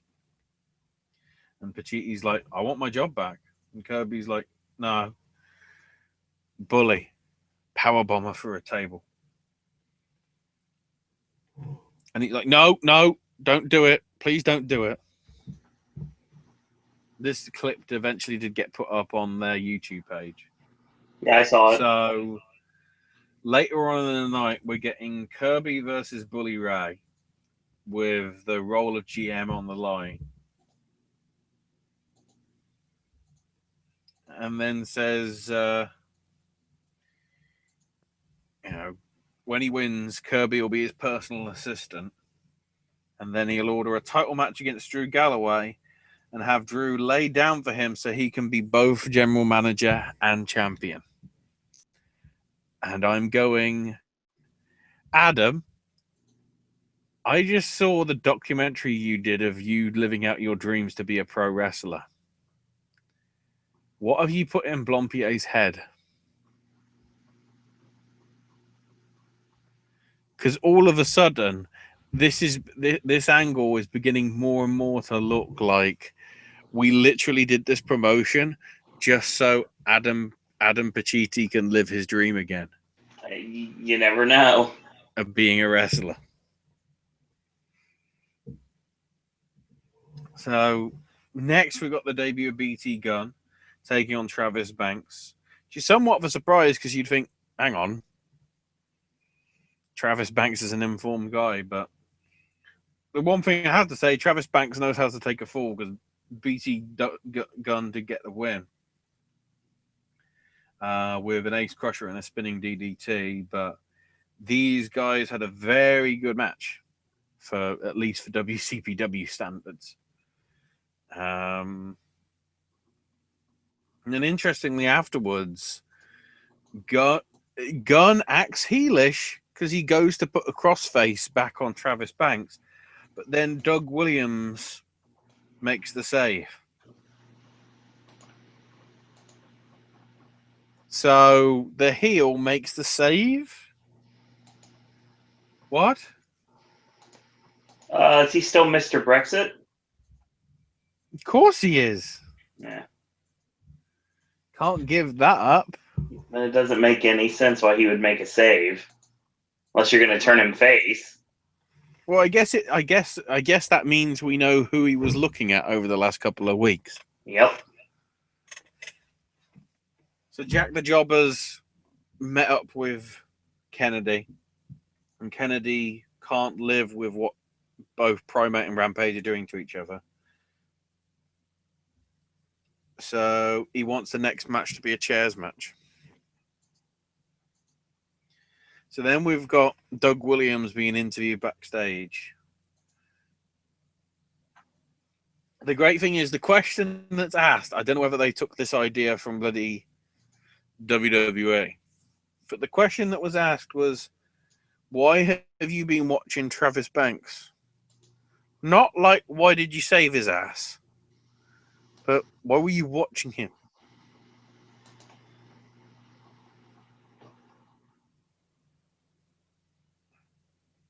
And then the great thing is,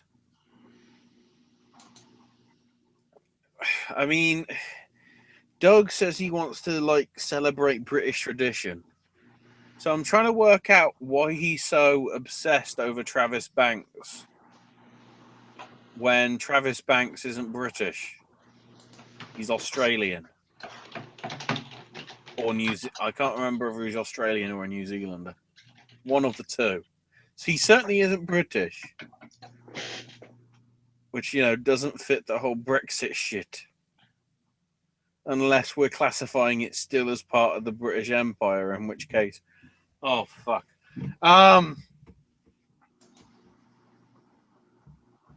So basically, Doug wants a Lord Mountavans match,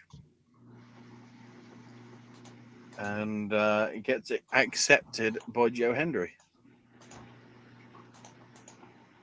So it's the best of 7 match 4, the chairs match. With Primate out there. And then Jack the Jobber apparently has a note that he hands to Stevie Air and the ring announcer.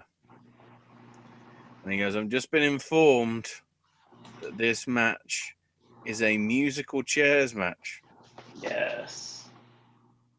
So Prospector out there, Prince Amin's out there, the ring announcer, obviously, Drake, El Ligero, and then Fat Ligero, as well as Primate. So what I'm trying to work out is who's Fat Ligero. Because I'm pretty sure we haven't seen Fat Ligero before in WCPW. I think we have. I think it was at the very beginning of WCPW. Like very beginning of WCPW. I'm really hoping Fat Ligero isn't Simon Miller.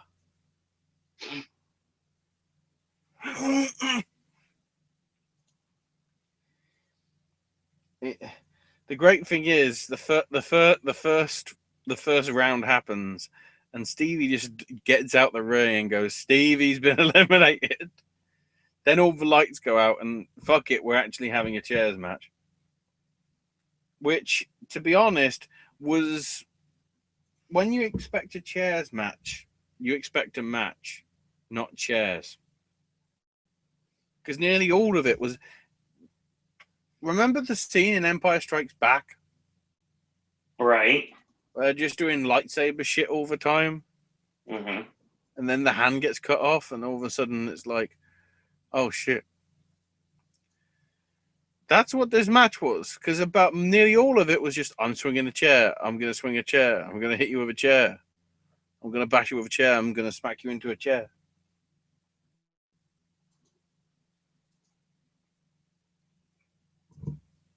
So much so that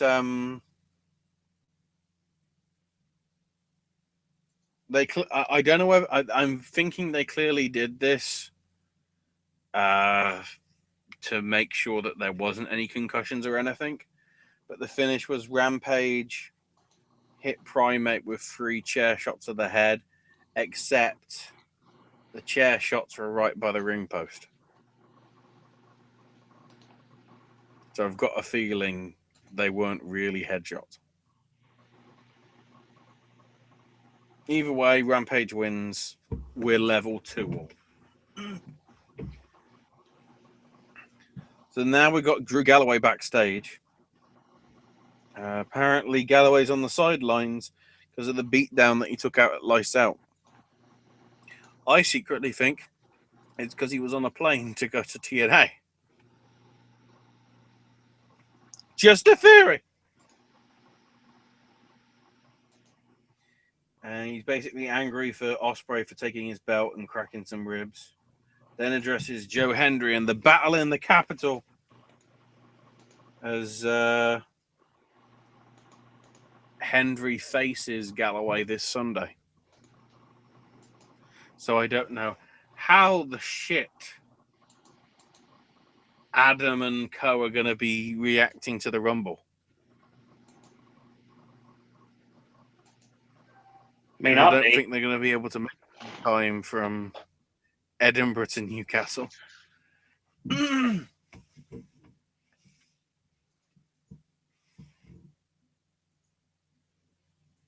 So then we get Marty Scurll versus Cody Rhodes. The heel who's a babyface and the babyface who's a heel. You see the problem here. Yeah. There's also a nice spot where the fact that the Believe What Culture fans chant, "Are you watching Vince McMahon?" Do they Too many actually think syllables Vince for a watches chant. other wrestling? Considering the fact that during the entire UK tournament, they put out all the various British indie feds and people that helped them with the tournament, but never mentioned What Culture once. Yeah, Vince watches WCPW, sure.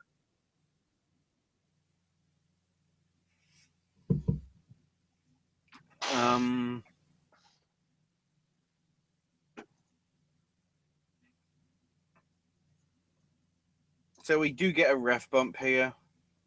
Or, well, I guess a ref distraction because Marty throws some powder meant for Cody, but goes in the ref's face.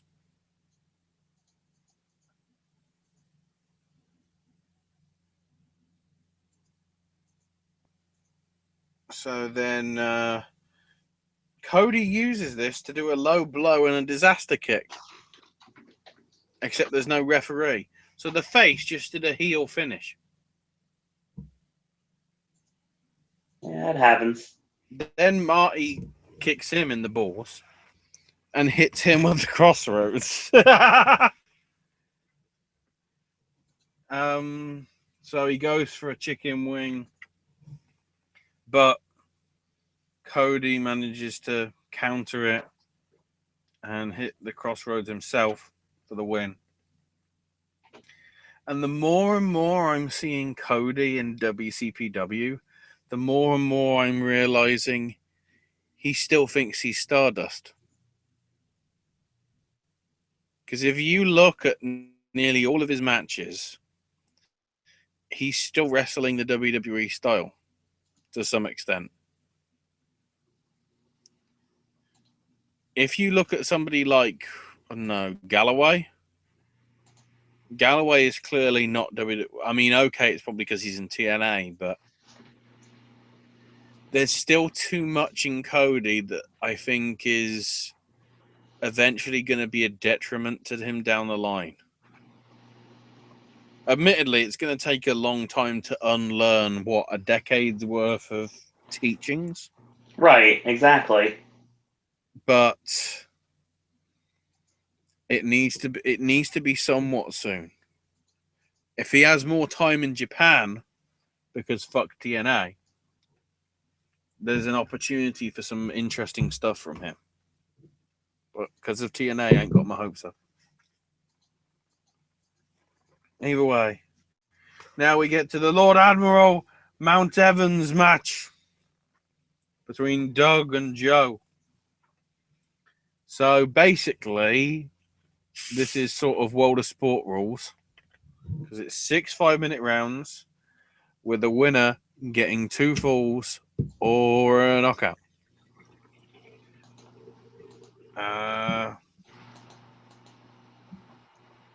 Hendry gets a pin in the first round with a schoolboy. Then the second round is a bit closer.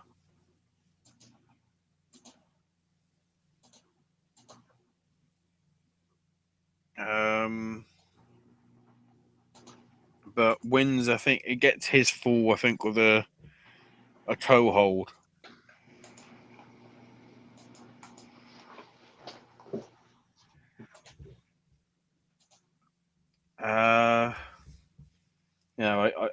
I guess, yeah.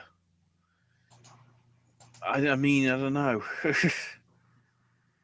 It's just... The thing is, the crowd, you could tell they'd been there for a while. Because obviously they'd recorded 2 other... Well, no, not 2 other shows, would it? Be 1 show. The crowd were already bored. That's not good.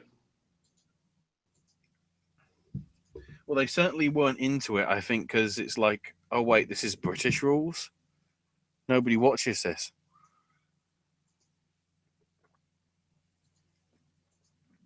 But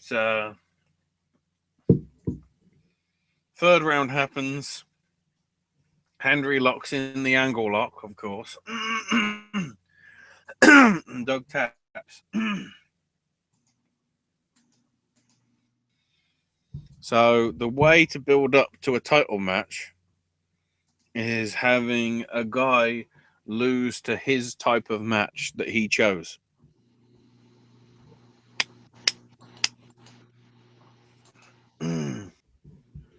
Interesting. Well, no, the more interesting thing is next week's Loaded is Henry versus Galloway for the title, Right. which is happening Sunday. So somebody's editing fast. Because if you look at all the other shows that have been like that, it's taken a week. I don't know whether it's because it's being put up on bloody What Culture instead. Mm-hmm. Yeah, that's the thing, people. Yeah, they made it clear last week in the Reloaded thing. If you want to see Loaded, you better catch it on YouTube, because otherwise you've got to pay $6.99 a month.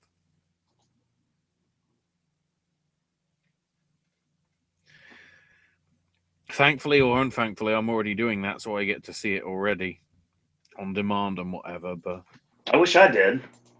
I don't know whether that's a somewhat of a wise move, because you've already gave people a taste. Is it wise for doing that stuff? I'm guessing if there is a Reloaded in the next day or two, it's probably going to have that Marty Scurll Cody Rhodes match on. Yeah. Which wasn't too bad a match, but I don't know. The sooner Cody doesn't have that belt, I think the better. Because I don't think Cody needs to be the face of the internet. I think there's a lot more talent that needs recognition than somebody who, with all respect, already has had some. So Bully Ray versus Martin Kirby was not too bad a match. Pacitti trying to interfere, like getting a table and everything. Of course, the crowd go, "You're not Devon at Adam." Makes sense. Kirby then hits the Sable Bomb, but there's no referee to make the count because there's a ref bump. Then another ref comes out, but it's a 2 count. Then Pacitti tries to run in, but because I think he tries to bring the chain in or whatever, but Kirby manages to get the chain and use it. Hits Bully with a Faymaster. So not only is he stealing moves from Stable now, he's stealing moves from Billy Gunn or Dolph Ziggler, however you want to look at it. And gets the 3 count. So Kirby's still GM. So we still have to do this angle. And then afterwards, Bully Ray is just staring at Adam Pacitti like, "You fucking moron." And Bully goes after him. Pacitti tries to run away, but Kirby managed to get him and catch him. Throws him into the ring. But manages to escape and head to the back. But then Cody and all the baby faces are carrying Pacitti back to the ring, except mysteriously he hasn't got his glasses on, and Bully Ray powerbombs him for a table.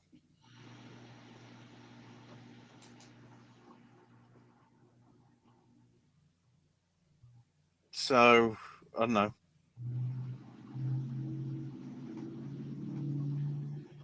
Yeah, we had good matches, but I think some of the storyline stuff and some of the build was a bit shit. Yeah, we're supposed to have done a big build-up to, like, the Battle of Scotland and whatever. Mm-hmm. And all it basically has been was some so-so matches and promos. Not a great situation. So it'll be interesting to see what happens next week. Very true. Especially as we head closer to True Destiny, which apparently is going to be commentated on by Jim Ross and Matt Stryker. For that reason, I really hope there's no Alex Shane.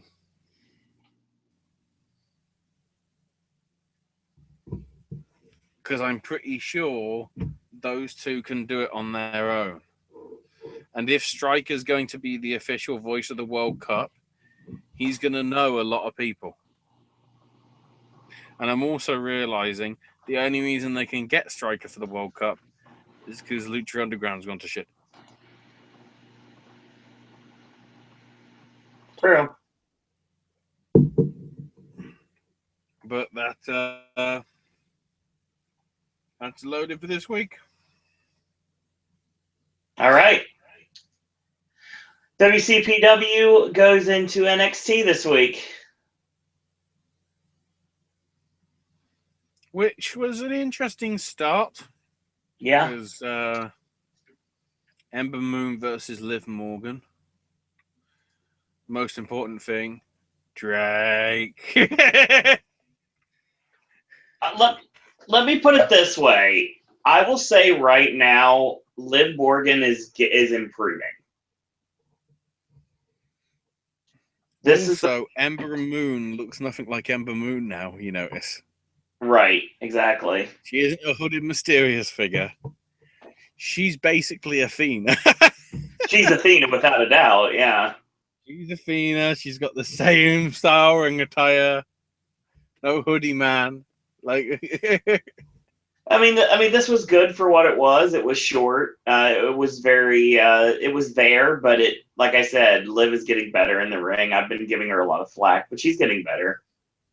Her hanging guillotine, and Ember tosses her over the top. She gets a sliding knee strike on the ring apron, and then hits the Badman Rising and wins it. I love the cell too. That cell looked great.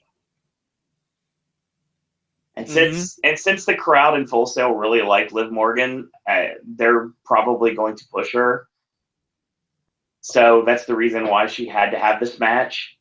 So yeah, it was fine for what it was. I mean, it's building up the women's division.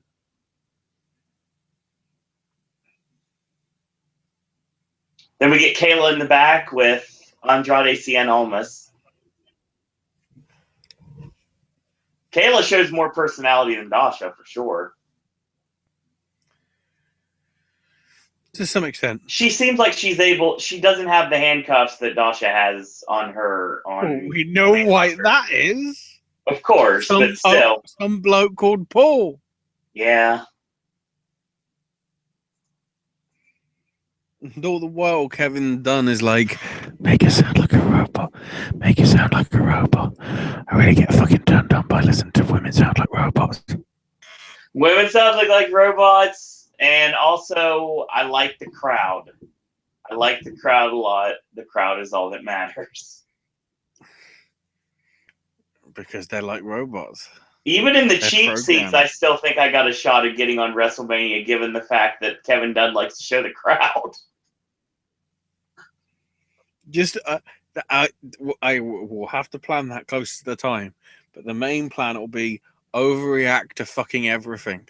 I probably and you'll get on the WrestleMania shit. Just be like 2 count and just be like, oh, as if you've bloody, just ejaculated on what you would. Oh, I probably have a better shot at Takeover because that'll be genuine emotion, and plus I'm in a suite, so I'll be very easy to spot. I've just realized that would there be enough time for you to go to the Shimmer show? No.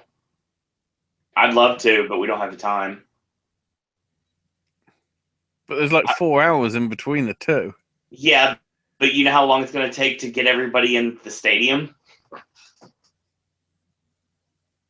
No, well, the Shimmer show is Saturday, isn't it? Well, Saturday's Takeover, and I got to get to Amway. Yeah, but how far is Amway from where the WWN live stuff's happening? It's a little bit. It's not far, but it's a little bit. It's like I would like to go to the WCPW show, but the time doesn't line up. And I really would like to go. Obviously, I want to go to Supercard of Honor, but it's the same time as NXT, so I can't. Yeah. I wish they would have flipped the dates and had Takeover on Friday and then had the Hall of Fame on Saturday. Then I would have went to Supercard of Honor, and I would have been a lot happier.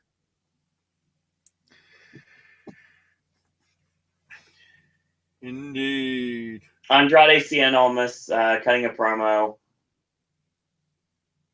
He rips on Roderick Strong. Roddy comes in, says, "Say it to my face." And then Almas just sneak attacks him. So that's building their match for Saturday. Video package on DIY and the Authors of Pain. I'm not going to buy the Authors of Pain regardless how much black and white footage you show me.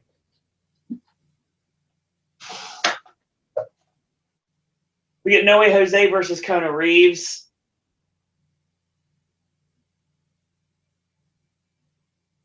So basically, this was short, straight and to the point as well. At one point, Reeves lured him into a false sense of security. He started dancing, and then he sucker punches him.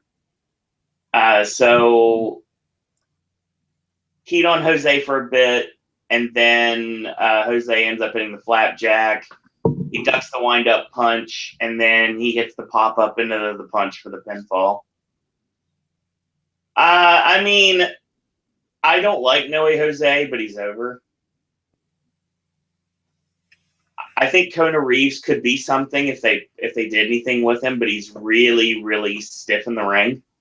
And I don't mean that like he's like a stiff worker. His body movements are very stiff. Yeah. He's very robotic, but that'll come in time, obviously, because why isn't he interviewing that? I was thinking that, yeah. So this leads to Jose getting ready to cut a promo, and he gets interrupted by Elias Sampson. And he basically sings a song. Jose cuts him off, and "I got a song for you." Basically told him to drift away. And the crowd, of course, chanted it because everyone hates Elias Sampson. And that basically will lead to their match.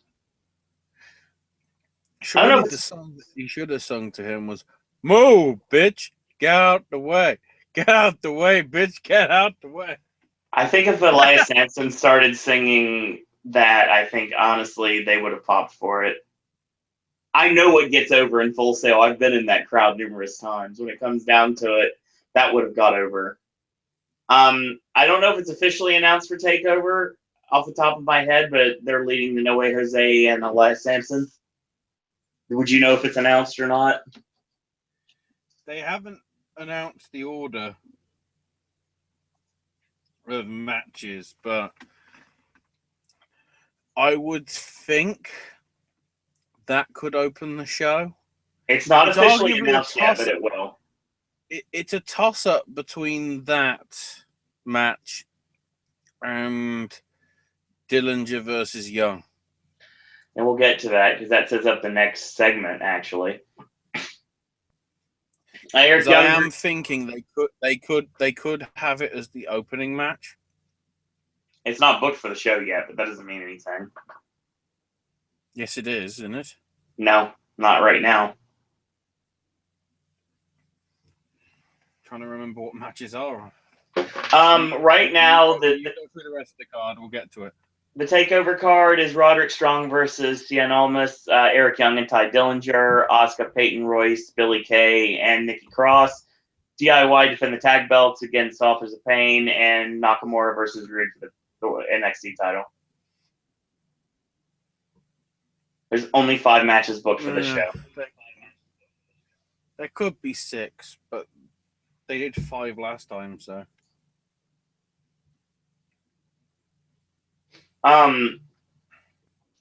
So this leads to our next match, Eric Young versus Chris Adkins.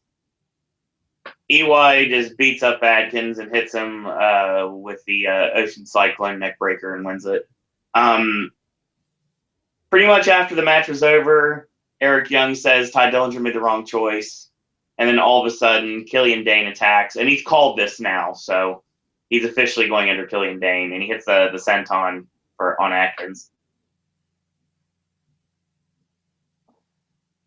Throwaway match, but Eric Young needs some hype going into TakeOver Saturday. We see TM61 beating the Revival. The Revival taking out Shane Thorne after the match was over. And then, of course, they talk about his reconstructive knee surgery. He's going to be out 7 and 9 months, so he'll be back between August and October. Nick Miller is screwed. Absolutely screwed.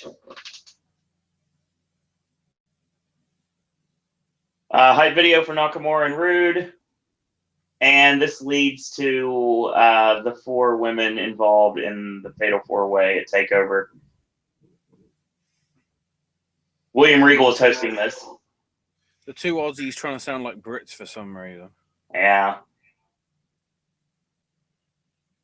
I guess the accents are so thick that unless they cockney them up, people wouldn't get what they're saying. Maybe. Which is ironic because then Nikki Cross comes out. Does she even say anything? No, and she doesn't have to. No, because she's Nikki fucking Storm. And her and Asuka proceed to beat the crap out of all of the security. Yeah, if you don't like intergender wrestling, don't watch the main event of NXT this week. Because it's just the 2 women beating the shit out of men. Yes, it was. And of course it ends. And Asuka gets the upper advantage momentarily. And then she gets pulled out. And then Nikki Cross ends up going to the top rope and diving onto everyone. Basically got caught with the 2 security guards, but she still takes Asuka down. And we go home with Peyton and Billy scared at the top of the ramp, and Asuka and Nikki Cross laid out at the bottom of the ramp, and that's the final scene. That's the thing. The Aussie pair really do not fit in this match.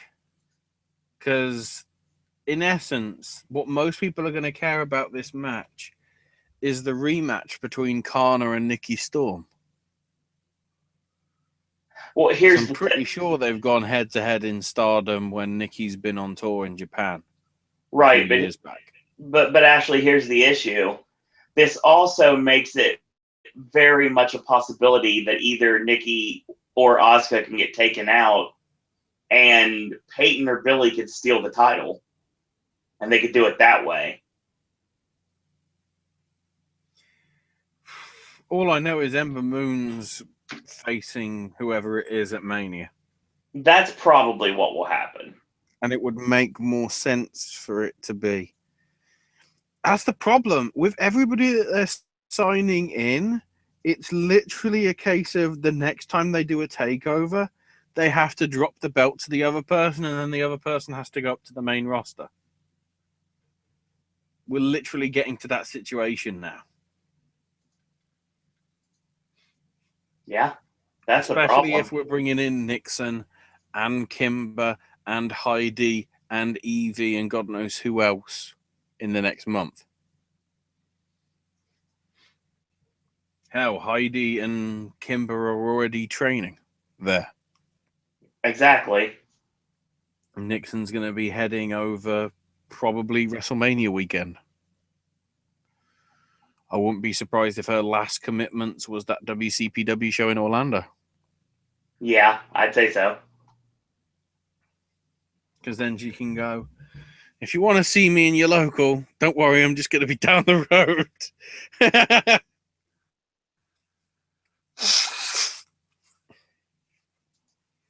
So yeah, and then I'll cry a giant fucking tear. That's NXT this week. Yeah.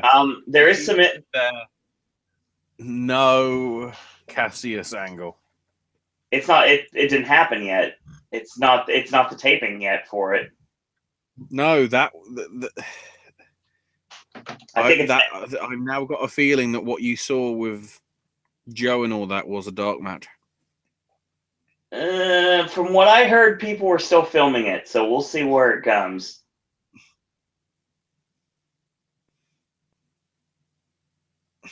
Unless it's on the DVD.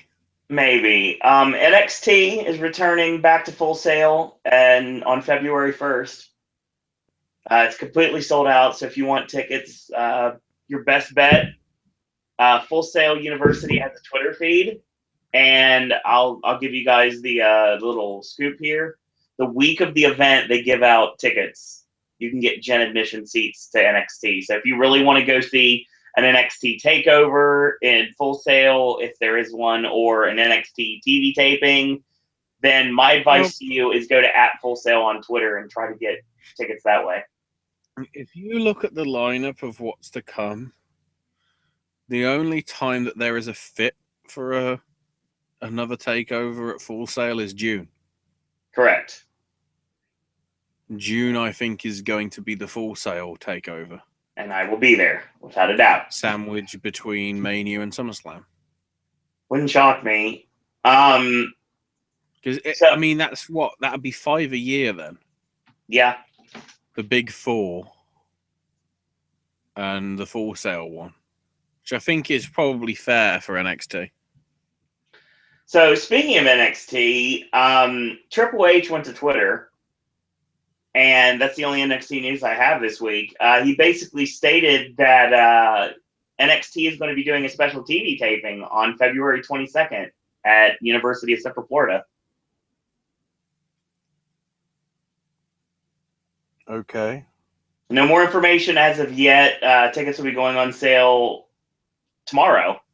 Like when you see the show, they'll already be on sale. So my advice: get them as quick as you can.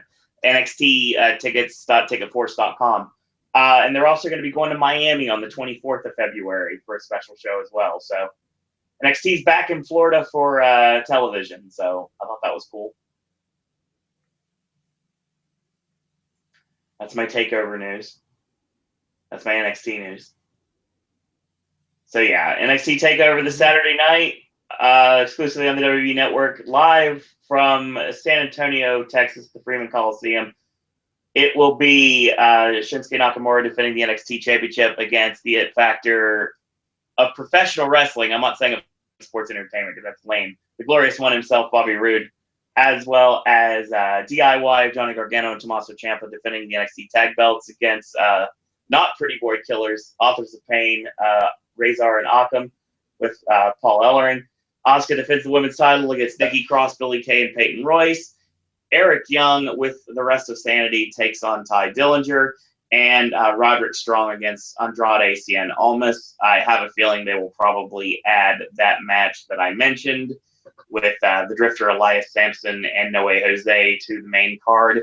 And I would not be shocked if there is a dark match involving Nick Miller at this rate, because they got to do something with the guy. Should be a good weekend for Ty Dillinger. We'll just put it that way. Mm-hmm. I think WWE will do what everybody wants them to do. I think they'll pull the trigger on it. Whether it's the deal. That's Seth Rollins right now. He's the one that does the deal. I think if a certain person does a brainbuster, you will say some otherwise. Oh my God, I would be so happy. I would be so happy. But I said that Sammy's not doing that brainbuster until he wins the title. And that will happen one day. Okay, so anyway, this moves us on to our next topic of discussion, and that is actually Ring of Honor. The Honor of the Rings. The Fellowship of the Ring. Yeah. Still have Nigel in commentary. Isn't it? So Kevin and Nigel on commentary again. Yep. So we're starting off with Proving Ground match. Yes. Jonathan Gresham versus Marty Scurll. So I guess that whole 6-man thing never happened. And Jonathan Gresham was picked. Sure. Right? Pretty good match. Unsurprisingly, Scroll getting the win with the crossface chicken wing. Yep. But yeah, it's just really a case of that you built up last week. Is like, which of the 6 men will do it? They'll have to face each other. And then the next week, oh, by the way, here's the one that they chose. Okay. They played paper, rock, scissors in the back, and they decided. How can you do that with 6 people? They found a way. Problem solved. They found a way.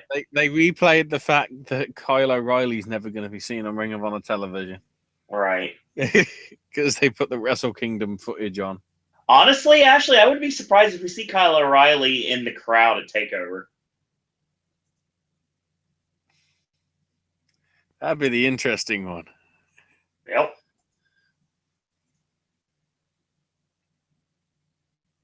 So then we've got the first semi-final of the Decade of Excellence tournament match. Yes. Daniels versus Sabin. It has begun, ladies and gentlemen. It has begun. Very good match, as you expect, with 2 veterans like these guys. Absolutely. Daniels, though, winning with the Uranagi and the best moonsault ever. Then they replayed last week with Cody and Carino. And we then have Steve saying that he's failed the family. It took him too long to figure it wasn't about him. It was about keeping his spirit out the company. And Kevin's there and says, "You have not failed me, Steve. We tried to bring you back, and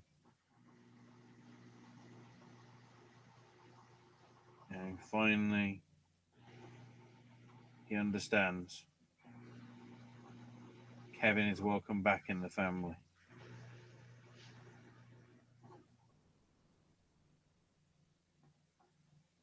That was a bit random.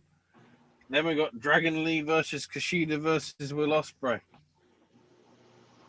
I don't want to say lol to this because it was more like a ho ho ho ho ho. It was more like a laughing because it was like so good. Of course.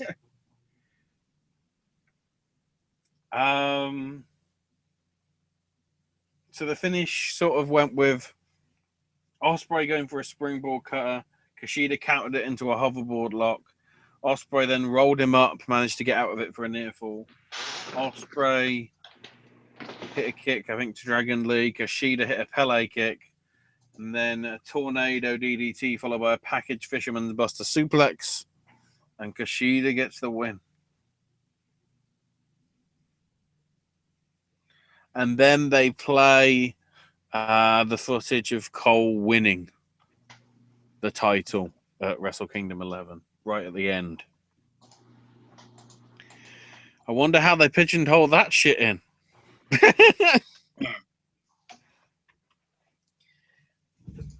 So yeah, you're never going to see Kyle again on Ring of Honor. Ever.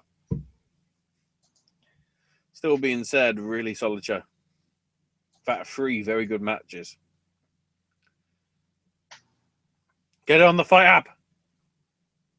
Exactly. Because you can't get ICW on there anymore. No, you cannot. They got rid of it already. After Gee, I only 20 wonder episodes. why. Gee, I wonder why they did that. That just boggles the mind. Hang on.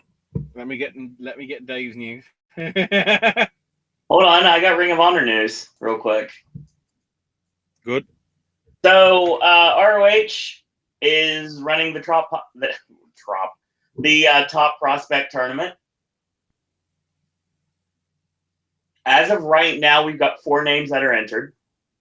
The hybrid Sean Carr, the Kingpin Brian Malonis, the Southern Savior John Schuyler, and the heir apparent Chris LaRusso.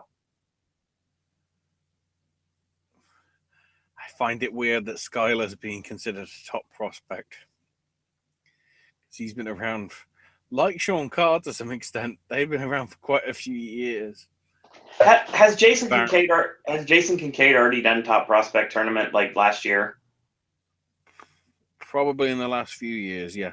Okay, let's make it sure. I think. This will take place starting at the tournament will be taking place at Steel City Excellence in Pittsburgh on February 11th. The card also has Adam Cole, Cody, and the Young Bucks against Jay Lethal, Bobby Fish, and the Briscoes. Marty Scurll defending the TV belt against Donovan Dijak. The Kingdom defending the six-man tag belts against the Rebellion. A no disqualification tag match with Punishment Martinez and BJ Whitmer versus War Machine, and the Motor City Machine Guns against the Tempura Boys.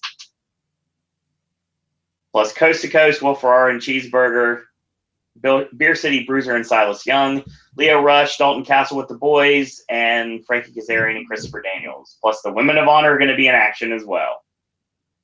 Saturday, February 11th, 7 o'clock p.m. bell time at Stage AE in Pittsburgh. You can buy tickets right now at ROHWrestling.com.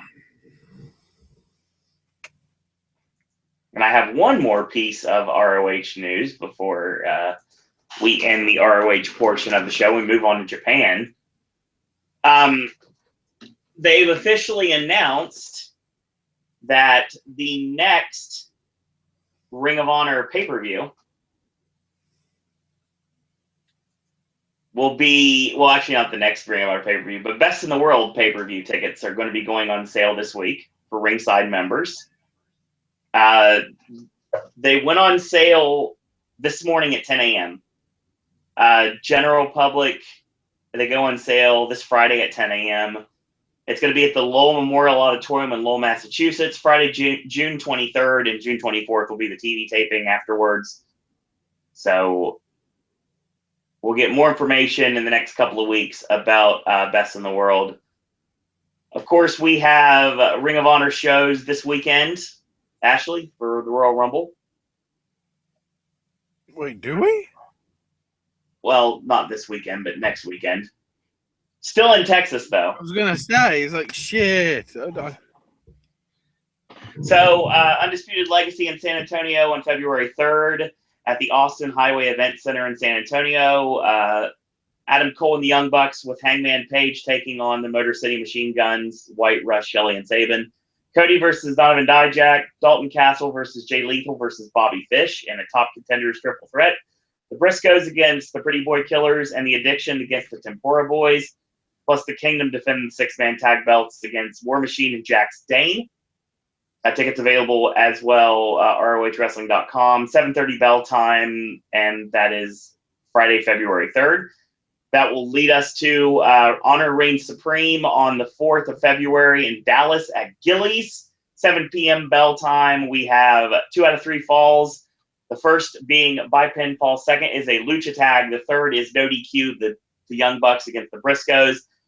Cody and Adam Cole against Christopher Daniels and Frankie Kazarian. Jay Lethal versus Hangman Page. Dalton Castle and Donovan Dijak. Bobby Fish versus Leo Rush. Kingdom defend the tag belts of the six-man variety against Sabin, Shelley, and Jay White. And we mentioned Steel City Excellence in Pittsburgh. Let's talk about the next day. Something that we know very well here on the network, at least I do, because this is where the network was born. Columbus, Ohio, at Express Live. This is Ring of Honor, The Experience. Actually, this is the fans get to choose stipulations on this show. Oh, God, it's Taboo Tuesday. Taboo Tuesday, Sunday, February 12th, Night of the Baptists. 7 o'clock p.m. Eastern. It's going to be at the Express Live. Six-man tag belts on the line. The Kingdom defending against whomever the crowd decides.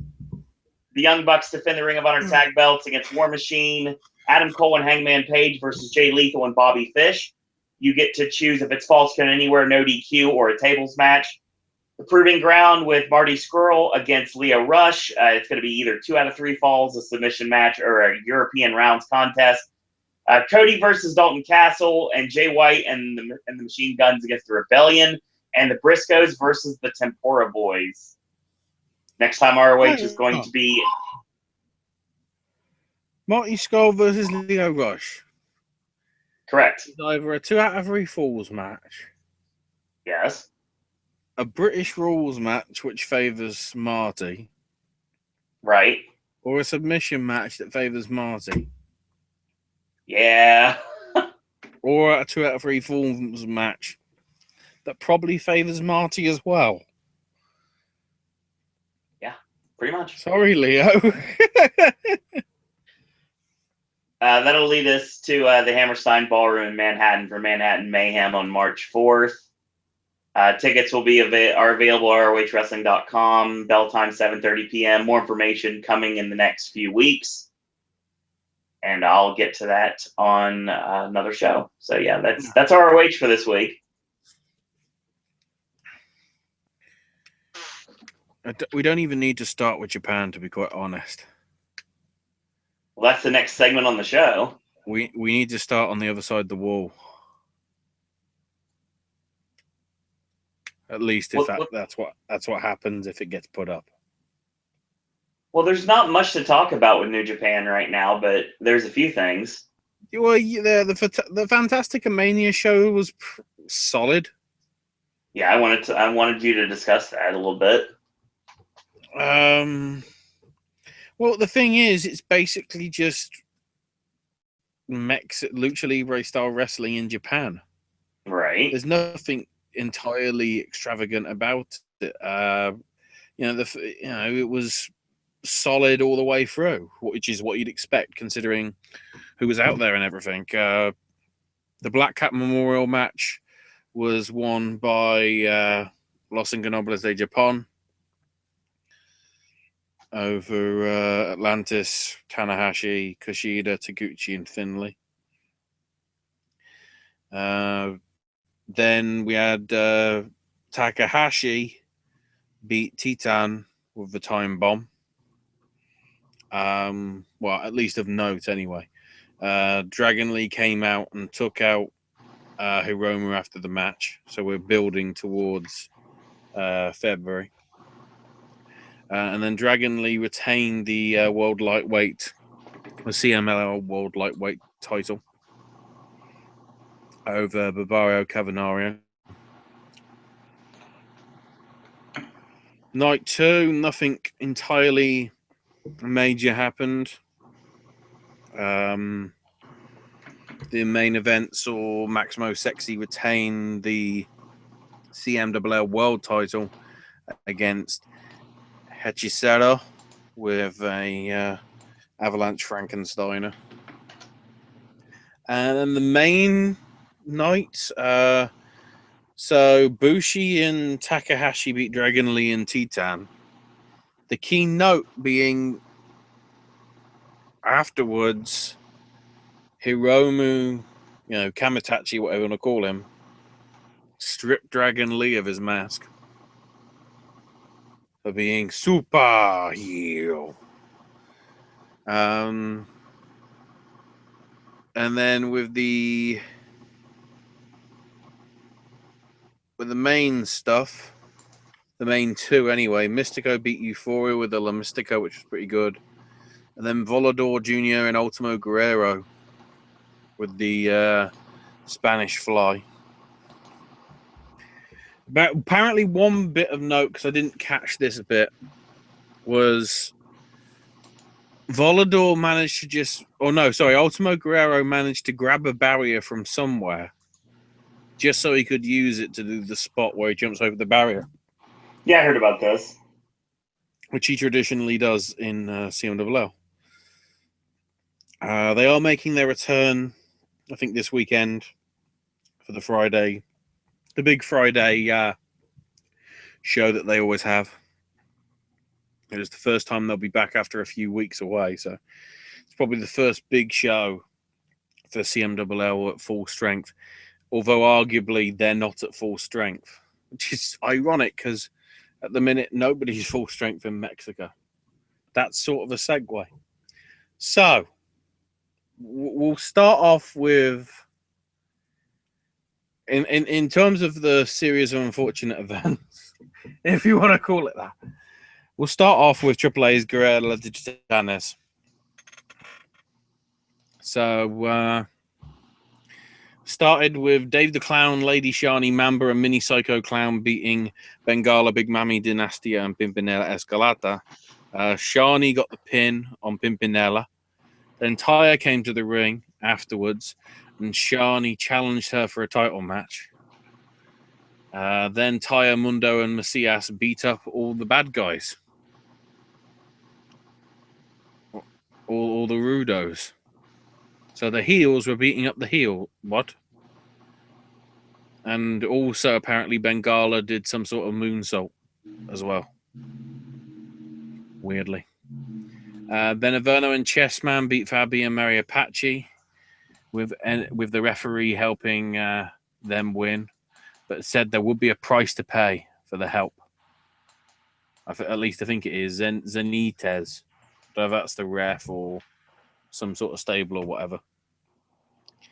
Aerostar and Superfly lost out of Argenis, Australian Suicide, and Helico, Carter Bravo Jr. and Darga in the cage match.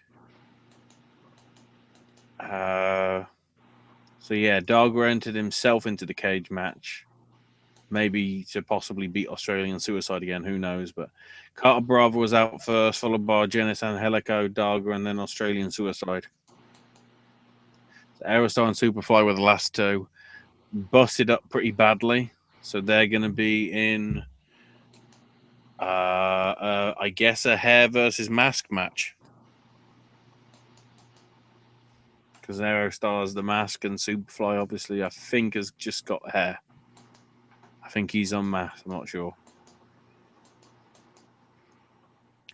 Then for the AAA Cruiserweights, El Hijo de Fantasma retained, winning with the Thrill of the Hunt.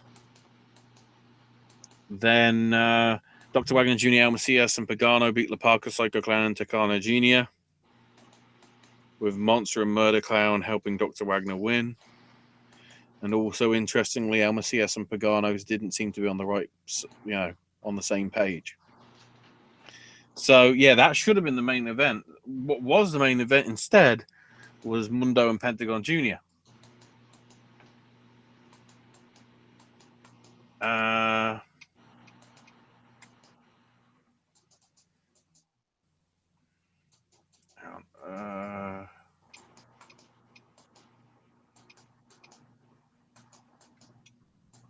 God damn it. There it is.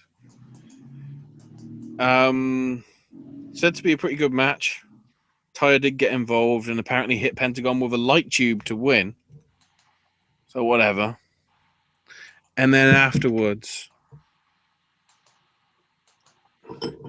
one of Pentagon's brethren, Darga, came out and demanded a title shot at Rey de Reyes in a couple of months. And that is how the pay-per-view went off the air. I played that for a reason. Of course you did.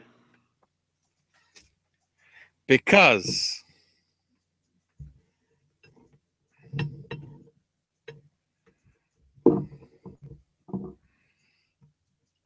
shit. Need to move these plates out the way so I've got enough room to put the tablet so I can cue the shit up. Right, now I need to scroll up to the other notes. The impromptu notes, because I didn't know this shit was going to happen. So, there is another company that operates mainly in Mexico, but they do some shows in America, entitled The Crash. Correct. Had a show this weekend in Tijuana, Baja, California, which had a few matches and then got interesting halfway through. So we had Bestia 666 and Jinzo replacing Mr. 450 because, injured, beating Jack Evans and Ray Horace. But two mystery men showed up in Fishman and Kanek masks. And then they attacked the referee and all the other wrestlers after the match. Super Crazy and Hooven 2 tried to run in for the save. And these two are masked as Garza Jr. and Daga. So then Ray and the Hardys and Nietzsche ran in for a standoff. And Juventud noticed Ray hasn't got a partner. And then a man rode in standing on the back of a motorcycle seat with his face obscured by a helmet. Phoenix brought him in the ring. And it's fucking Pentagon! This isn't even storyline, this is fucking real. So yeah. Pentagon announced he was forming a team with his brothers. And of course, everyone's sort of confused. We'll get to that. Because apparently there were some other good matches later on in the card. Not to say anything bad about the first two, but I don't know any of their names. I don't recognize them. Flamita retained the Crash Cruiserweight title over AR Fox. Brian Cage and Scorpio Sky beat Jeff Cobb and Willie Mack. Scorpio Sky apparently replaced La Mascala, and it became a tag match somehow. And then Phoenix and Penta, because that's what they have to. Well, Phoenix El Rey. Notice the irony there. And Penta El Zero Fierro beat the Hardys, Juventud and Super Crazy, and Bestia and Nietzsche, and Daga and Garza Jr. So it was originally supposed to be a trios match.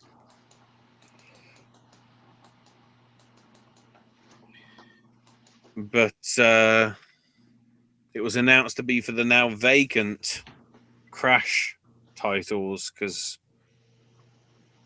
they were previously held by Garzo and Ultimo Ninja. So then Pentagon beat Bestia, but then Crazy and Super Crazy and Juventud protested. And then they decided that Phoenix and Penta would get a title shot somewhere down the line. But to determine the new champions, it's now going to be Juventud and Super Crazy versus the Hardys. Spoilers. Who do you think was filming this match, Owen? Obviously TNA. Obviously Borash. Yeah, of course. So yeah. The confusing thing is Borash got a text saying that, you know, they were in Mexico. Well, he was fucking there. That time travel is fucking incredible. Because he was in two places at the same time. Exactly. Whatever.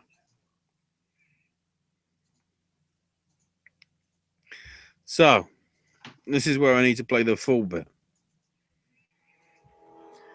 So, yeah. You notice something.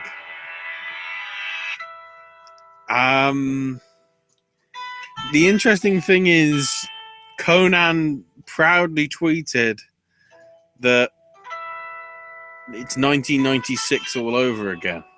Yep.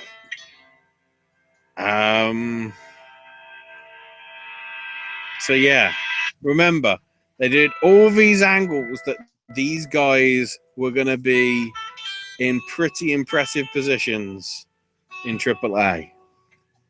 They just went, fuck you, and left. Beautiful. Fucking beautiful. So yeah. Sunday morning, Pentagon basically confirms he's out of AAA and he's completely independent. Right. Basically, by the looks of it, they don't have the rights to Perros Del Mal because that is copyrighted by AAA.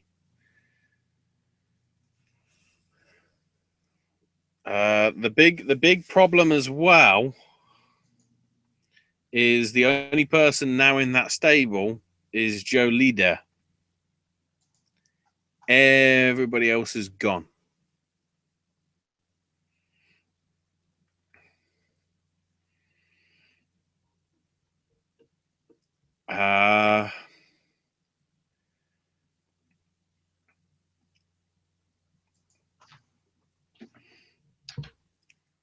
So they did have some other stuff like with Triple Mania and whatever, but it sort of got distracted by the fact that 3 of the guys that they were trying to push, if certainly not with Penta, the guy that is like one of the big draws, is gone. The interesting twist behind all this is what's happened possibly with Lucha. Namely, Dorian Roldan is now in charge of basically live events. Because El Rey don't know what to do about that stuff. But it also come out that apparently all these people on Lucha,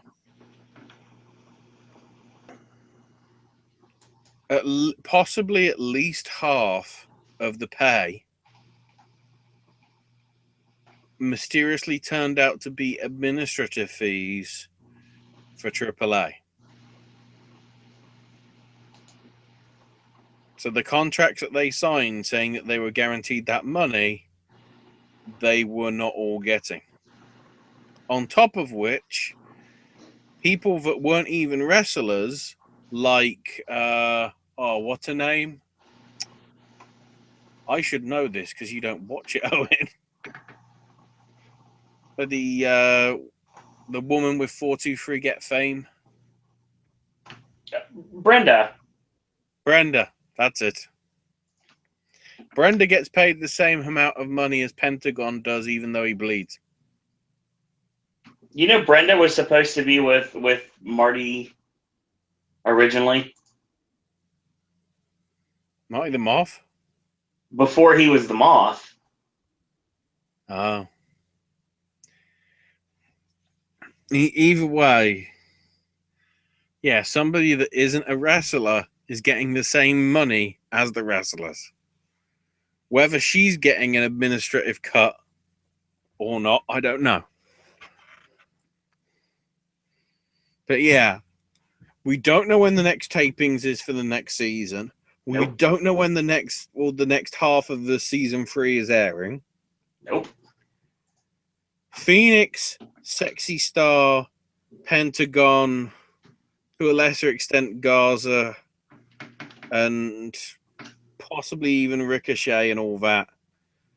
They're up in the air as to what the hell's going on with their contracts. Most of which, obviously, in the case of they got kicked out. Well, they didn't get kicked out by AAA. They left AAA because of the treatment they were getting. On top of which, the guy that was in charge of all that stuff is now in charge of live event shows. And then add to all of that the fact that all of those guys that have left, including Sexy Star, are making more money by doing personal appearances than they ever were either in AAA or Lucha Underground. So it makes you wonder why more people haven't left yet.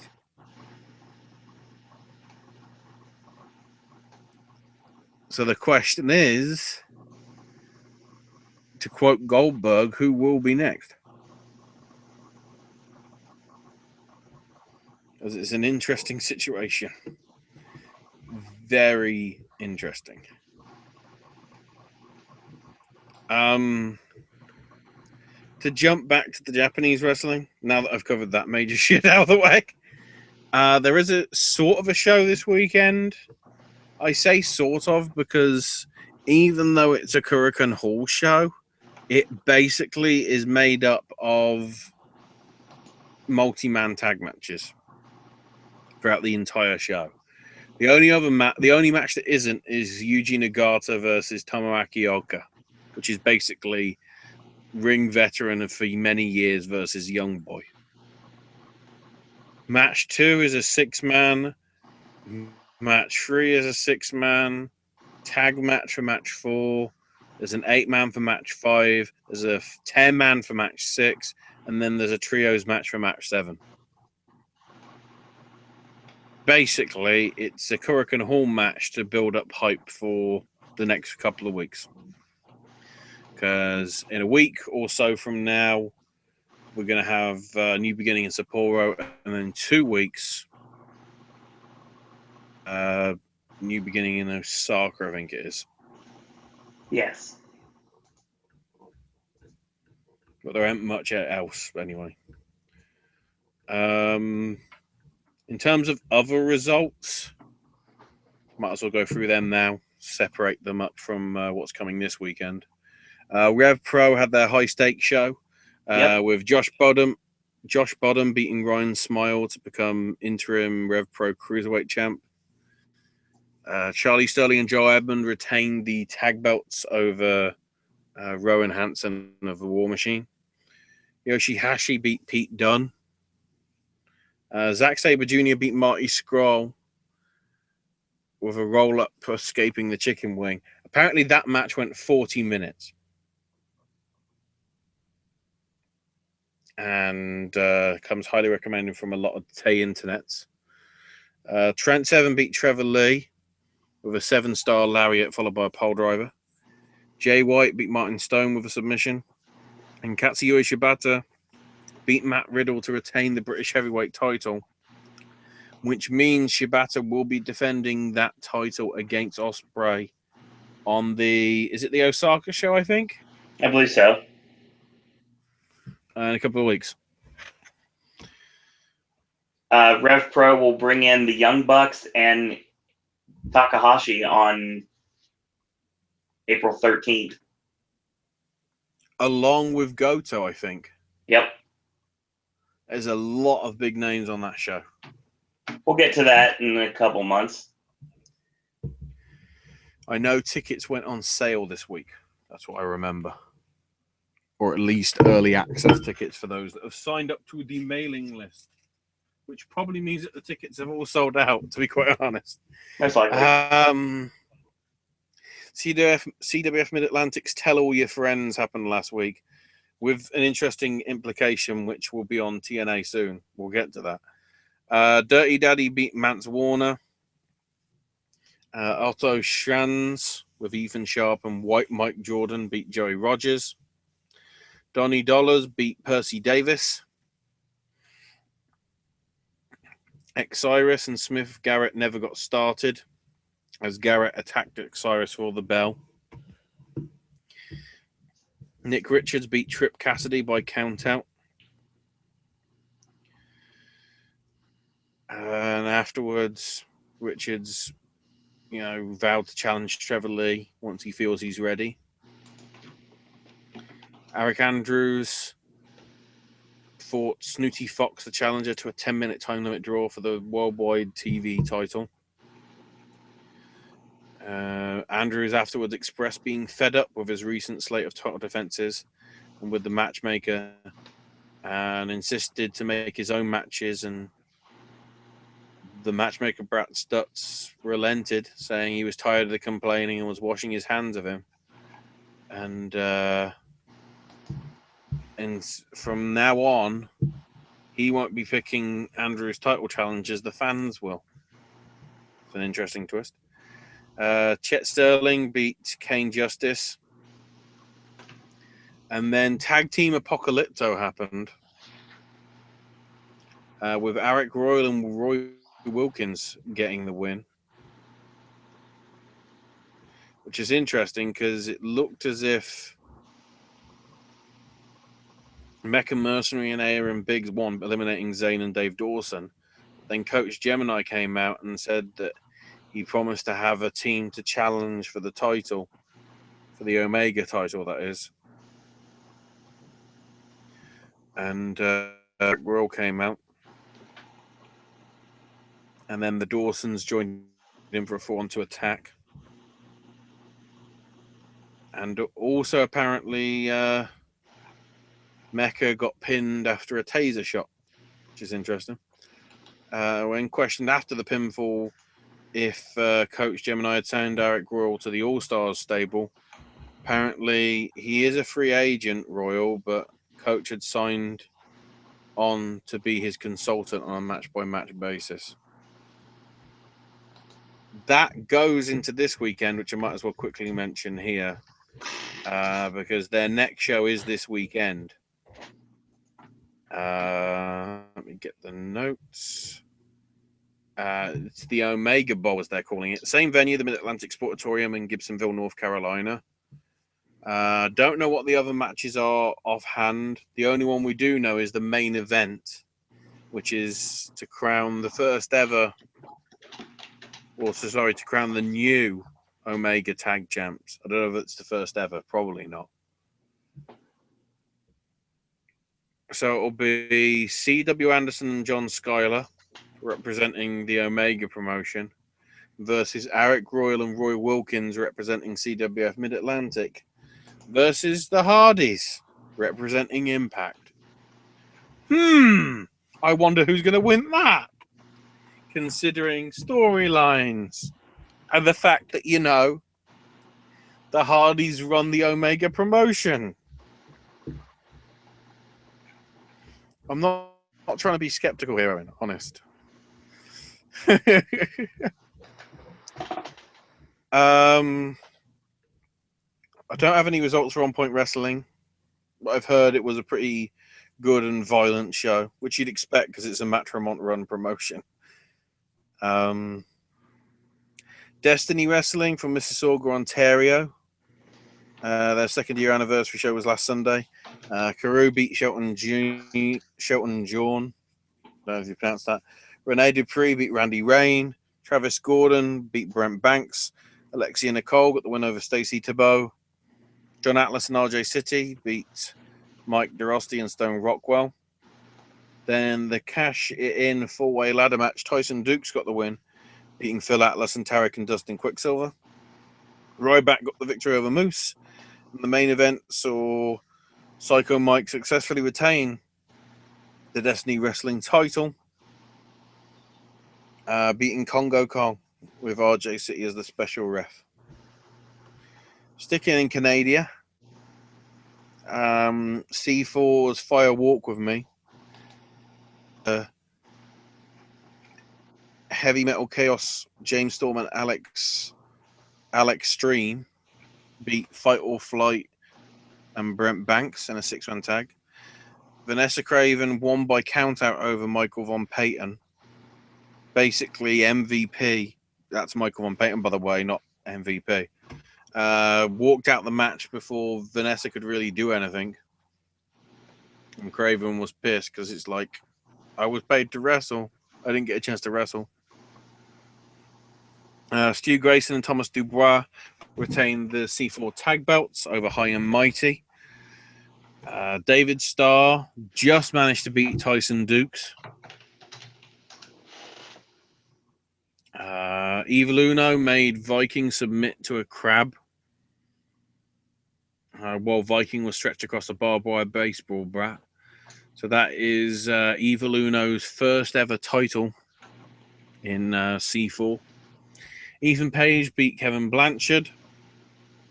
Josh Alexander managed to pin Speedball Mike Bailey. 19 minutes. And praise for that one. Ethan said himself it probably is a match of the year candidate, probably in Canada. I would argue anyway, adding that stipulation, because I don't know. January 4th might be hard to beat in terms of anything. EYFBO Mike Drastic, or EYFBO, sorry, beat Frankie the Mobster and Space Monkey, as well as Tarek and John Greed and Cuts and Guts of Tarek and John Greed in a three-way tag match, which is interesting because the key thing to note is Frankie the Mobster and Space Monkey were on different pages. And Matchy St. Jack retained the C4 World title against Joey Janela. Apparently, it's his 16th month as champion. Wow, that's quite a bit. And then also Alpha One Wrestling. Please go check out Ethan Page's video on the thing. because he's actually seemingly wanting to admit now that he's the booker of that promotion. And it's a very interesting thing with getting the ring and the camera and everything and flight delays. Very interesting. In dark match, Mark Wheeler beat Kobe Red. Then on the main card, Young Money beat Big and Dirty. Jane Saber beat Ethan Page. Josh Alexander beat David Starr by DQ in the WXW Shotgun title match. So obviously Starr retains. Alessandro Del Bruno beat Silas Young for the Zero Gravity title to retain. Space Monkey managed to overcome the odds and win the 2-on-1 handicap over Evil Space Monkey and Jim Nye, the evil guy. I guess you can call him that now. Gravy Iron and Ricky Shane Page retained the tag belts over EYFBO. And in the 8-way Buck Wild ladder match, Dominic Guarini got the win, beating Alex Daniels, Dr. Daniel Rockingham, Eric Carney, Gavin Quinn, Jimmy King, Joey Janela, and Josh Rogan. Northeast Wrestling's Over the Top. Daniel Evans and Keith Youngblood beat Team Shazam. The Wrecking Ball Legursky beat Ace Perry. Keith Lee got the win over Donovan Dijak. Mandy Leon and Maria Manic got the victory over MJ Jenkins and Tessa Blanchard. Travis Gordon beat Ricochet. Michael Bennett won the Rumble match. And TK O'Ryan retained the Northeast Wrestling title, beating Sami Callihan. And sticking with Sami, AAW's Don't Stop Believing from Friday started off with the steel cage match between Outlaws Inc. of Kingston and Homicide versus the Chris Brothers. It's worth noting there was at one point cutlery was used to split open the Chris Brothers. And of course, Kingston managed to grab a bottle of liquor and poured it on an open wound, because that's how he rolls. So Homicide then hit a cop killer on Dave Chris towards the end. But as he was going to go for the pinfall, JT Davidson and Sami Callihan came out. Callihan tombstoned Homicide, but then Abyss came in and put a choke slam hold on Callihan, but then stopped and choke slammed Homicide instead. Dave Chris got the pin, and Abyss and the Killer Cult celebrated. And Kingston is pissed. Then in the 4-way, we had AR Fox beat Desmond Xavier, DJZ, and Moose.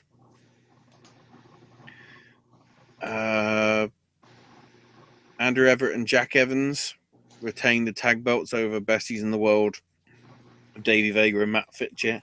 I think that's the last time we can call them that, because afterwards they argued because Vega was irate at Matt Fitchett for costing them the belts.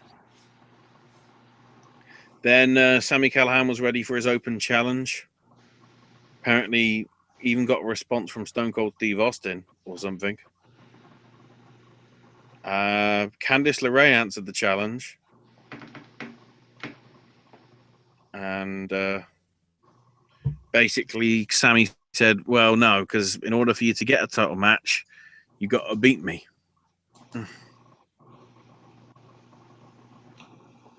And she beat him in 61 seconds with reverse Rana. Immediately she wanted the rematch. Did so. Solid match from what I've heard. Candice basically went for a submission, but Callihan reversed it and put her in the stretch muffler to get the win. Then continued to call out for challenges, and Congo made his way out. And Callihan left the title in the ring and ran. And Kong got the belt and raised it in the air. And Callihan said, you can keep that belt for now. I'll have it back. Don't you forget. So Congo's still in the ring, and Scarlett Bordeaux, Connor Braxton, and Eddie Machete come out and said both need to take up the challenge of Kong. Kong pretty much finished both of them off easily.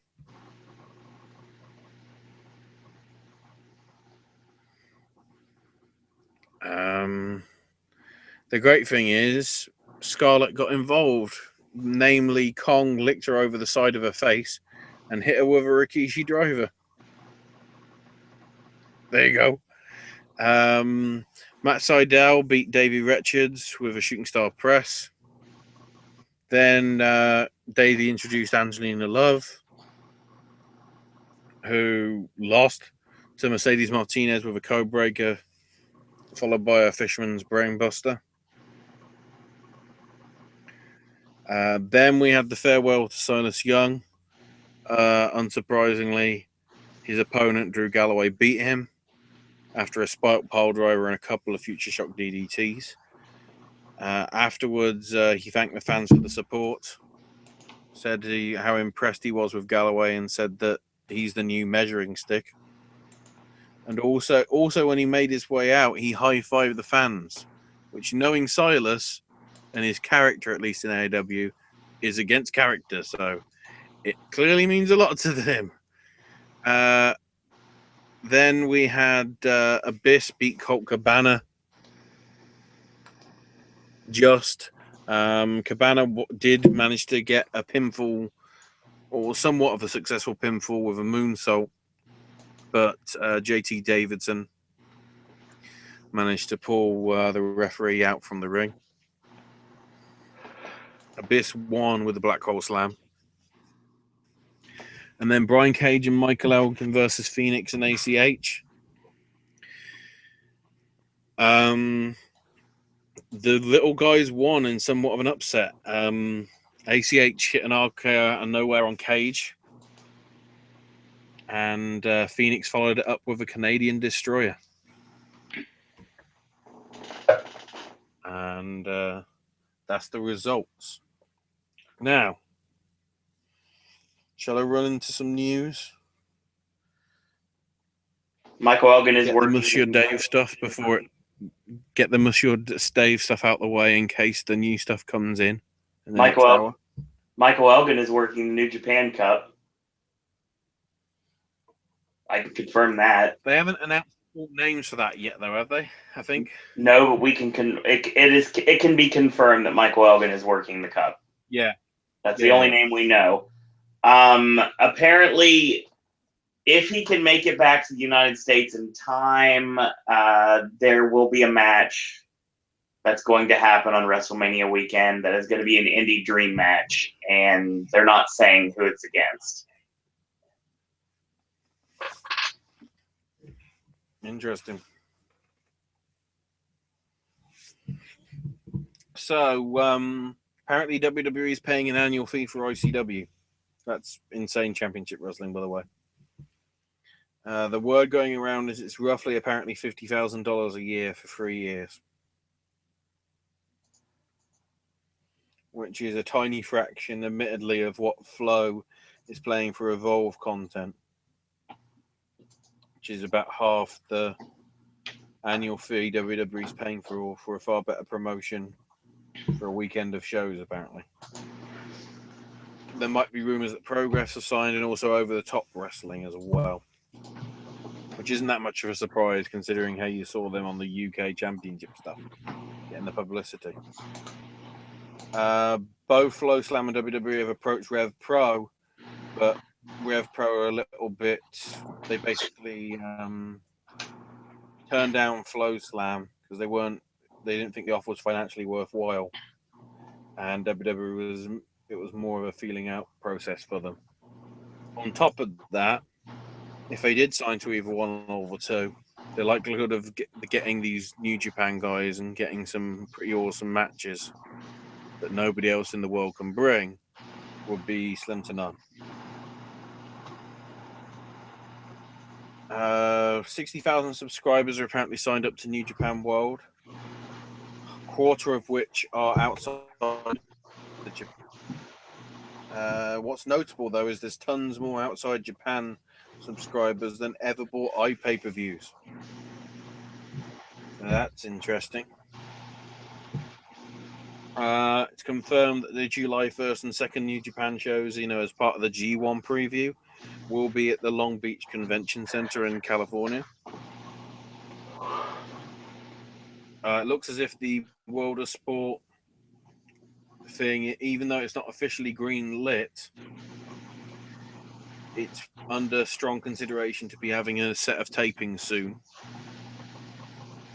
which would be taped like Impact, multiple shows over a day. I don't know about that.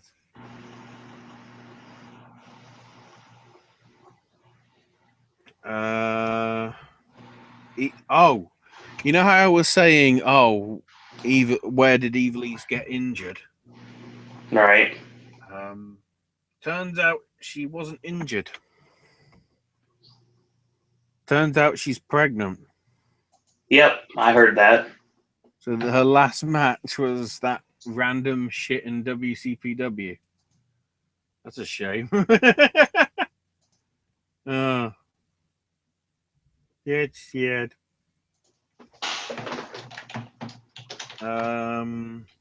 Looks as if Jeff Jarrett's going to get a power position somewhere down the line in Impact.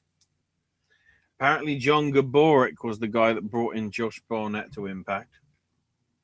Don't know if that's good.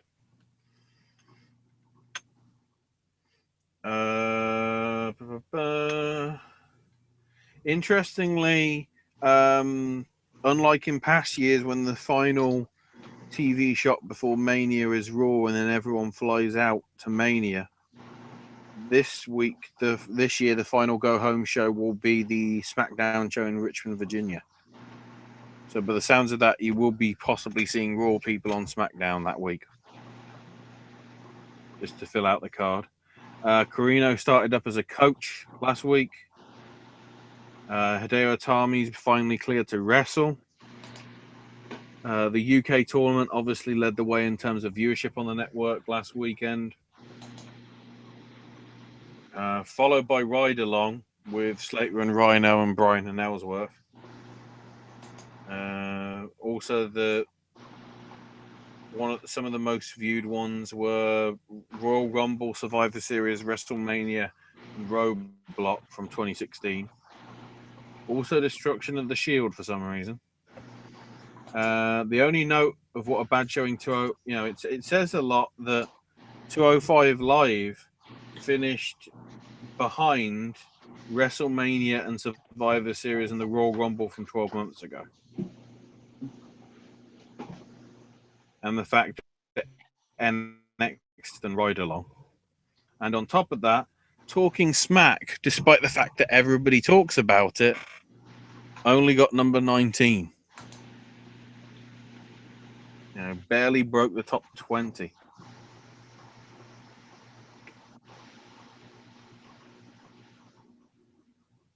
And I think that's all Dave's stuff from last week. So if you've got any other news. I do, actually. Talk about Perry. I'll talk about Perry Saturn.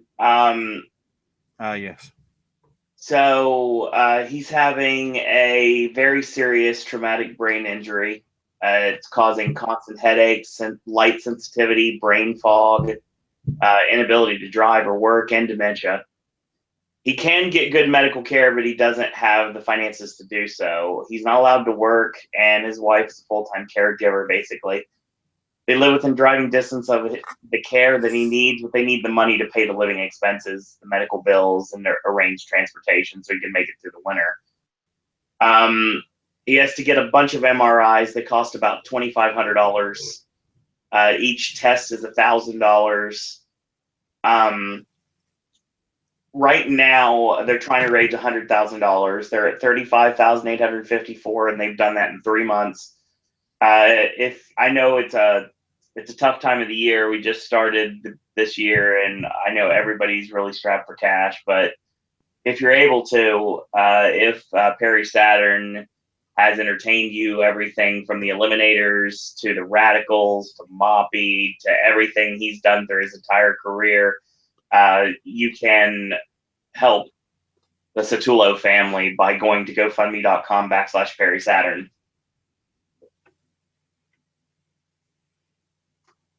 Always enjoyed Perry Saturn growing up. So, I mean, if you're able to help him out, that'd be pretty awesome.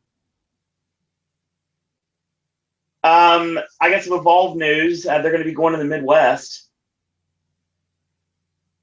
Yeah. Michigan, yes. I believe.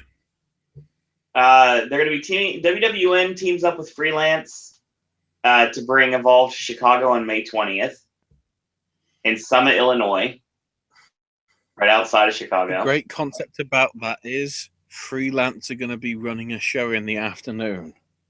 Yeah, that's correct. They never fucking run shows in the afternoon. They're nearly always like 10 o'clock at night, Central Time. Not this time. So the Detroit show is going to be on May 21st at the Monahan Knights of Columbus Hall in Livonia, Michigan. They can confirm the tag champions, Tracy Williams and Fred High, Zack Sabre Jr., Matt Riddle, Jeff Cobb, and Keith Lee will all be involved with these shows. Probably because they're the only ones that are contracted.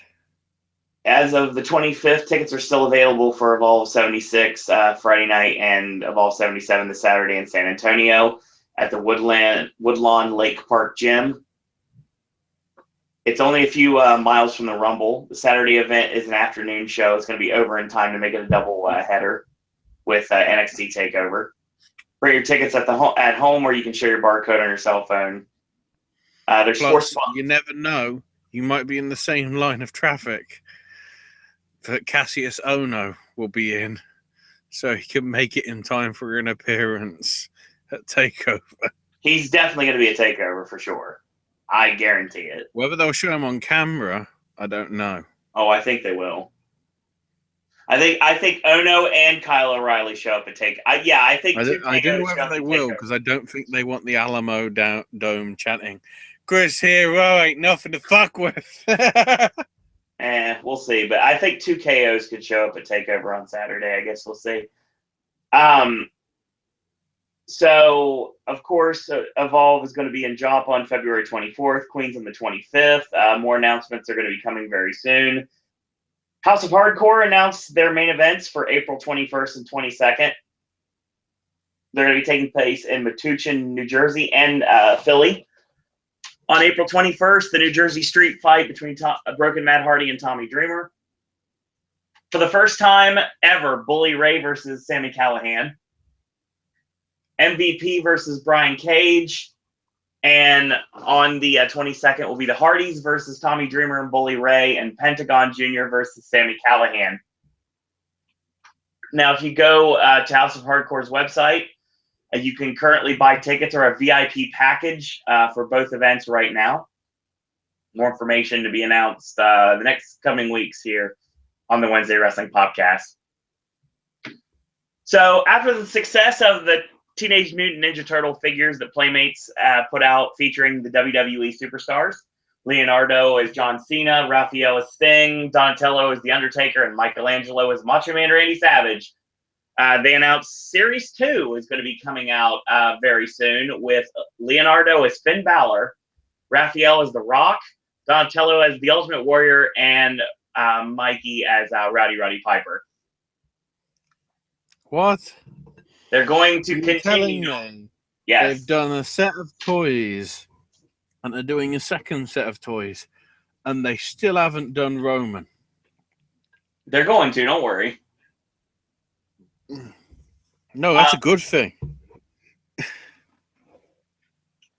So we have the WWE figures that are out now. I believe, yeah, exactly. So starting spring 2017, they will be available exclusively at Walmart, and I think they're currently available now. John Cena, Brock Lesnar, Roman Reigns, Kevin Owens, The Ultimate Warrior, and The Undertaker. The 4 that I mentioned first are currently available. Undertaker and Warrior are not available yet. They're very reminiscent of the old Hasbro action figures, and yes, I could totally imagine the Kevin Owens one on my desk at my new apartment for sure. I can assure you on that. Guess who's going to Walmart? Guess who? Yes, got to pick up my medication after all. Darren Young is going to be out for up to 6 months with an elbow injury that he suffered in a main event match a couple weeks ago. So actually, AJ Styles got robbed. Dwayne? He got robbed at the Jonesboro, Arkansas house show. Oh, Rob. Sorry, I thought you said rocked. No, he got robbed. The thief stole about $1,000 in cash, 7,000 Japanese yen, an iPhone, a small screen television, an Xbox 360 with 6 games, and a set of Beats headphones. Why the fuck has he got 7,000 yen? It's AJ Styles. Do you need to ask questions? Yes. How useful is the yen? Maybe he's giving it to his friends. I don't know. Why do you have it at a house show? That makes it even better.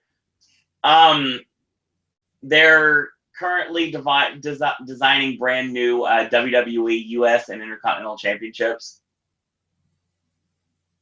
Oh, God.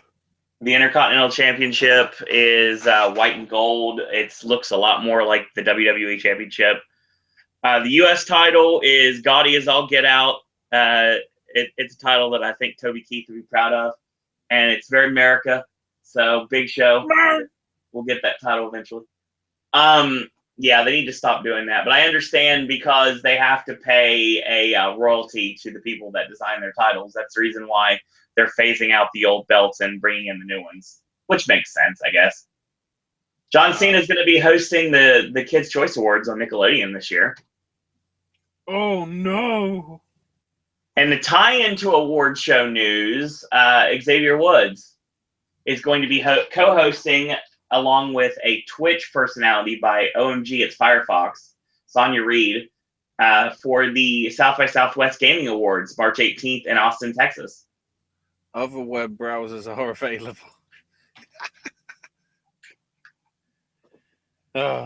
Ric Flair will be the WrestleMania 33 statue, joining Andre, Bruno, Dusty, and the Warrior.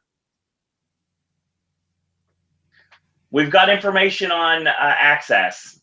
This is information. Oh, wait, you mean they're making it? I thought you meant they were going to like freeze dry him and turn him into an actual statue. He's not turning into carbonite or anything. No. That'd be interesting. You just if that happened, you just know when he'd come out, he'd have the face where he's going, woo! Like probably. American Alpha defeated Fandango and Tyler Breeze in a dark match before SmackDown. And then after SmackDown was over, they basically said, stay tuned after 205 Live for a special John Cena AJ Styles match. And that kept the crowd. So they did AJ and Cena after 205 Live to keep the crowd there. Just saying the fans home happy. The Straight Edge Society are back together again somewhat in Wrestle America. Wrestle America being the promotion that Luke Gallows runs. Joey Mercury has joined the coaching staff of their wrestling school. Right. Don't have any information on this yet, but this is all we know as of right now. Lots of WrestleMania news, and that's going to be how we end the show. So right now, as of this moment, the WrestleMania card is shaping up to be this. Dave said this, and we're going to stick with it because it makes the most sense. It sounds like it's going to be Goldberg and Lesnar for the Universal title, Undertaker versus Roman Reigns, Triple H and Seth Rollins, Chris Jericho and Kevin Owens, Bray Wyatt versus Randy Orton, The Big Show and Shaq, and Charlotte, Bayley, Sasha, and for some reason Nia Jax, because that makes sense. So the interesting deal here is the plans at this point are neither Kevin or AJ are going to be champs going into Mania. Yeah, that was the last thing I was going to say. The thing is, yeah, but there's actually more to it because it's actually from the Observer, which just got published. Among the key guys, the obvious guys not on the list of matches are Cena, AJ, Finn Balor, Dean Ambrose, and Braun Strowman. Of guys that are going to be in key matches. Cena versus Samoa Joe was an idea that was pitched. Yep. But there's no confirmation of it. There are rumors of AJ versus Shane McMahon. Oh my God, why? And Goldberg agreeing to stay past one match may have saved Lesnar from this year's Shane program. And Shane did pitch for the idea.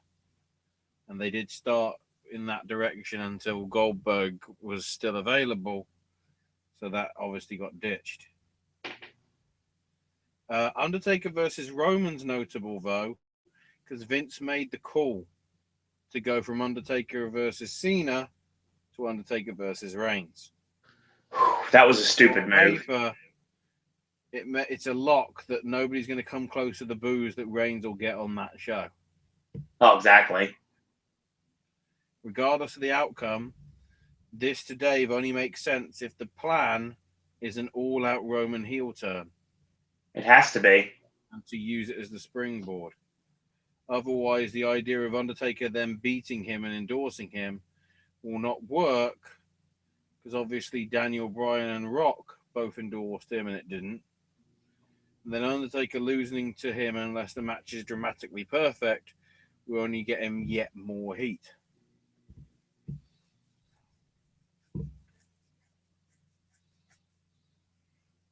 Kenny Omega said he's reached a decision on his future and is scheduled to talk about it in depth later this week.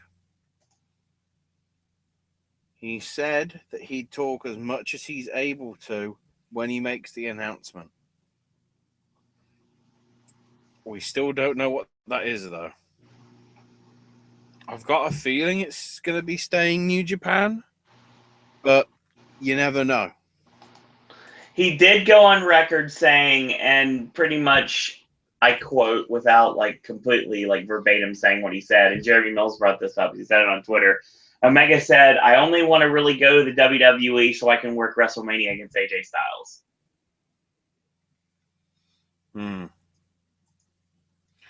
Netflix is near landing the rights to the Hulk Hogan, Gawker, and Trials of a Free Press documentary, offering apparently $2 million for the worldwide rights. Eric Van Wagenen's appearance on the Masks, Matt and Mayhem show said that the long hiatus for Lucha Underground was not something they knew about when they were filming the season. That was obviously clear because the push for the Mac versus Johnny Mundo to be in a to-be-determined time is not what they were expecting. Hold on We're one not second. told how long the break would be and don't know when it will be back on the air. His guess that would be after El Rey up fronts, so that it will be hopefully it will be running when the full TV season starts. But that came off more as a guess rather than an actual confirmation. Hold on. Let's go back to the fish. Oh, go ahead. Let's go back to Mania for a second. What I see happening at this point is you do a full-fledged Roman heel turn that springs from him losing to Owens at Rumble, and that being the last straw. And then he snaps on Raw and turns on the crowd, turns on Seth Rollins, and basically he could even cost The Undertaker the Rumble if they really want to. Because what they could do is have, after Owens retains, have Roman enter the Rumble and him eliminate The Undertaker.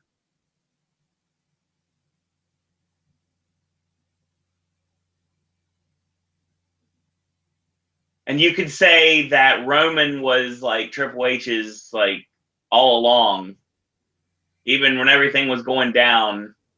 Yeah. And we could always do it that way. What I think at this point will probably happen, Ashley, as much as I hate it, Sami Zayn should win the Royal Rumble, without a doubt, and I'm going to stick with that. But the likelihood of Goldberg at Fastlane, because that's guaranteed. Lesnar's not at Fastlane. So I think Owens faces Goldberg at Fastlane. Goldberg beats Owens and defends against Lesnar at Mania. That's what I'm worried they're going to do. Well, we'll see. Because Goldberg has to work someone at Mania.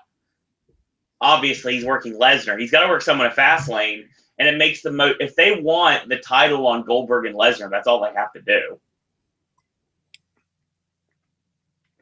But Owens versus Jericho, title versus title would be awesome. I'd be much happier with that. But to be totally honest, I want Owens and Zayn for the Universal title at WrestleMania. I have not been hiding that fact at all. And I still think it could happen. No. We'll see. Dutch Mantel is officially back on creative now for Impact. Speaking of that as well, Congo Kong looks to be a regular now for the tapings. That one-off appearance is going to be more than one-off. There is also a story going around that Road Dogg has replaced Ryan Ward as head writer on SmackDown. I heard that too. The story is that he's got a corporate promotion, but they are still sharing the job of pitching SmackDown to Vince, who then rewrites it as he sees fit. So it's not really a major change, nor are the rumors that Ward's no longer with the show correct. It's basically they're co-doing it. But the key thing to note is Road Dogg is obviously considered Triple H's emissary on the show and one of the major power breakers going forward. So is Triple H slowly trying to take over. Jerry Lawler signed a new one-year contract with WWE. So, yeah, he's basically now, if you look at the website, he's on the roster page again. Not only is he obviously going to be on the pre-show, he's announcing the Rumble match. And he's obviously emceeing the Hall of Fame in a couple of months. He's going to get involved with Dolph Ziggler on Sunday You Watch. Balor apparently is being evaluated this week to see if he can be cleared to wrestle. Apparently it was today. Hopeful of a March return and is in the plans for WrestleMania. But if he's cleared, he could be one of the 30. So basically, everybody's fucking hoping that he's cleared.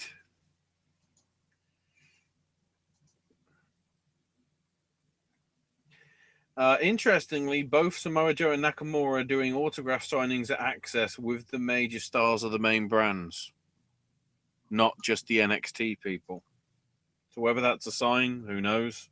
I have the entire Access lineup. Oh wow! Oh yeah, that's the. I didn't realize the Florida arena. You know, you said that the show on February 22nd. You know, the arena. I didn't realize it held 10,000 people. Yep. Jeez. Paige has just started her physical therapy on her neck.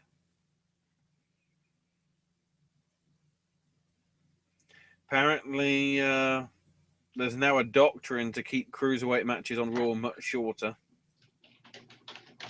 Apparently. Resurrection of Gavin Stone opened in 19th place on the box office in its opening weekend, taking about 1.2 million.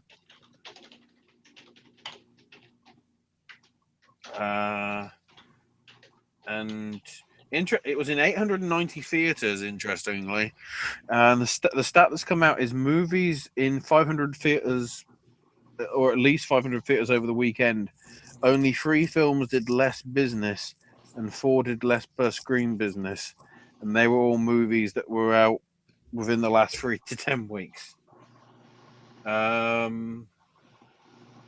Also, Moana with Dwayne is currently 237 million domestic and overall 511 million worldwide, which means it's now 25th in terms of the all-time box office for an animated film. Of course, it got the 2 Academy Award nominations as well. And then the most watched shows on the network this week. Last year's Royal Rumble was number 1. Really? Well, I guess if it was on last Sunday, I guess people probably would have watched it. Then NXT, then the new Ride Along, then day 2 of the UK tournament, Survivor Series 2016, day 1 of the UK tournament, Royal Rumble 2015, Royal Rumble 2010, Royal Rumble 2001, and then 205 Live. I don't have a problem with 2001 because that's a fucking incredible Rumble. And the closest thing we're probably going to get to 2017's Rumble. But it's worth noting, 205, obviously, as I just mentioned, 205 Live just barely made it into the top 10. Talking Smack and Main Event didn't even make the top 20. So all this new original programming.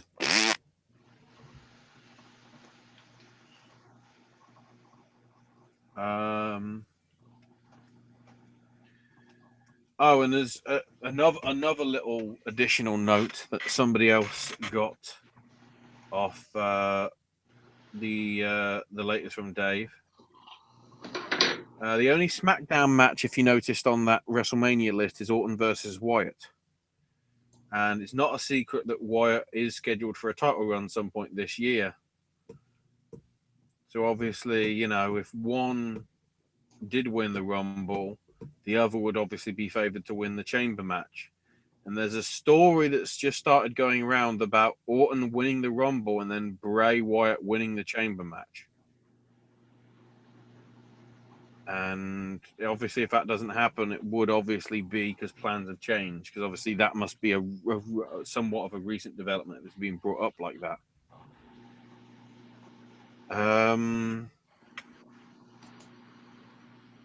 So that's an interesting one. That's all the news that we got, at least for now.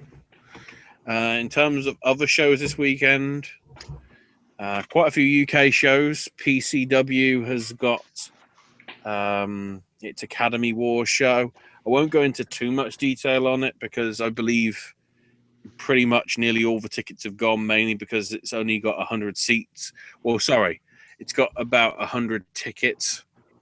The £10 front row seats have already gone, and I think there's very few of the free general admission standing room only seats.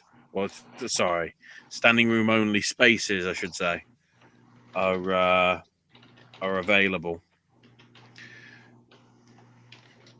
But that'll be happening Saturday evening. Show starting at 6 and ending at 9. Mainly, it's just the Academy people from PCW and IPW UK to be in action. Or there is a bonus match of T-Bone and Bubblegum versus Rocky Future and Chris Ridgway on it as well. So the 5 matches that they have confirmed are Donnelly versus Philip Michael, Duggan versus Alex Boylan, Mountain Stew, who apparently drinks Mountain Dew, versus Jimmy J with Jenny B. To be honest, Jenny should call herself Lacey. Then we got the Rockers, who are basically rugby players, so that's a gimmick, taking on Dave Birch and Jack Barron, and Shakara and versus Lauren. Rev Pro has also got a show this Saturday evening. It's the Rev Pro Contenders Revolution Rumble in Portsmouth. Basically, it's a 30-man over the top rope match. the Revolution Rumble Trophy. 30 men over the top rope. Where have I heard that before? In the last week in January. No matches that I can tell have been revealed for that yet.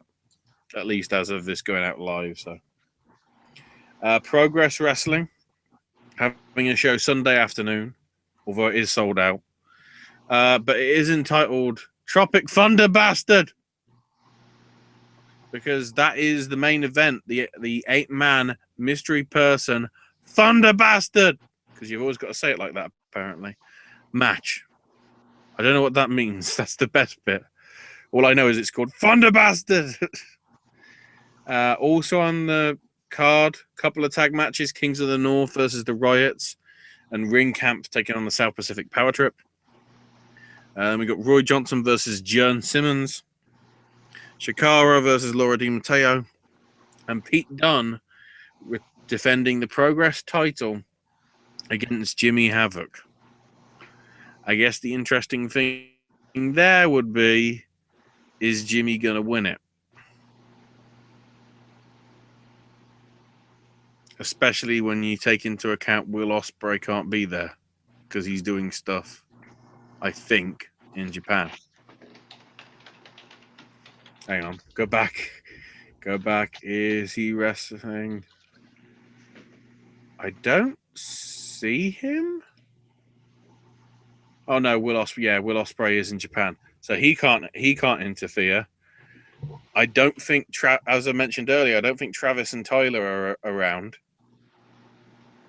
I think they're heading over to San Antonio in some capacity.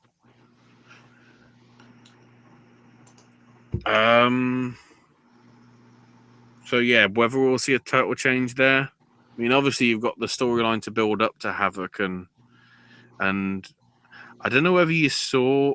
You probably didn't, because I don't know whether you follow the Progress Wrestling channel, Owen, on YouTube. I don't. Pete in the. I saw it this about a day ago or whatever. Tyler.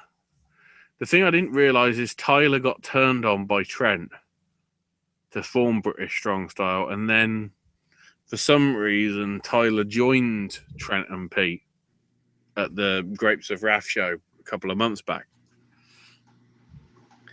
Pete clearly knows that his name is actually Phil Brooks, because he goes, "What you see here, this belt, as a symbol of pride and being the best that the indie world can bring, to me, it's just something I can sign a contract on."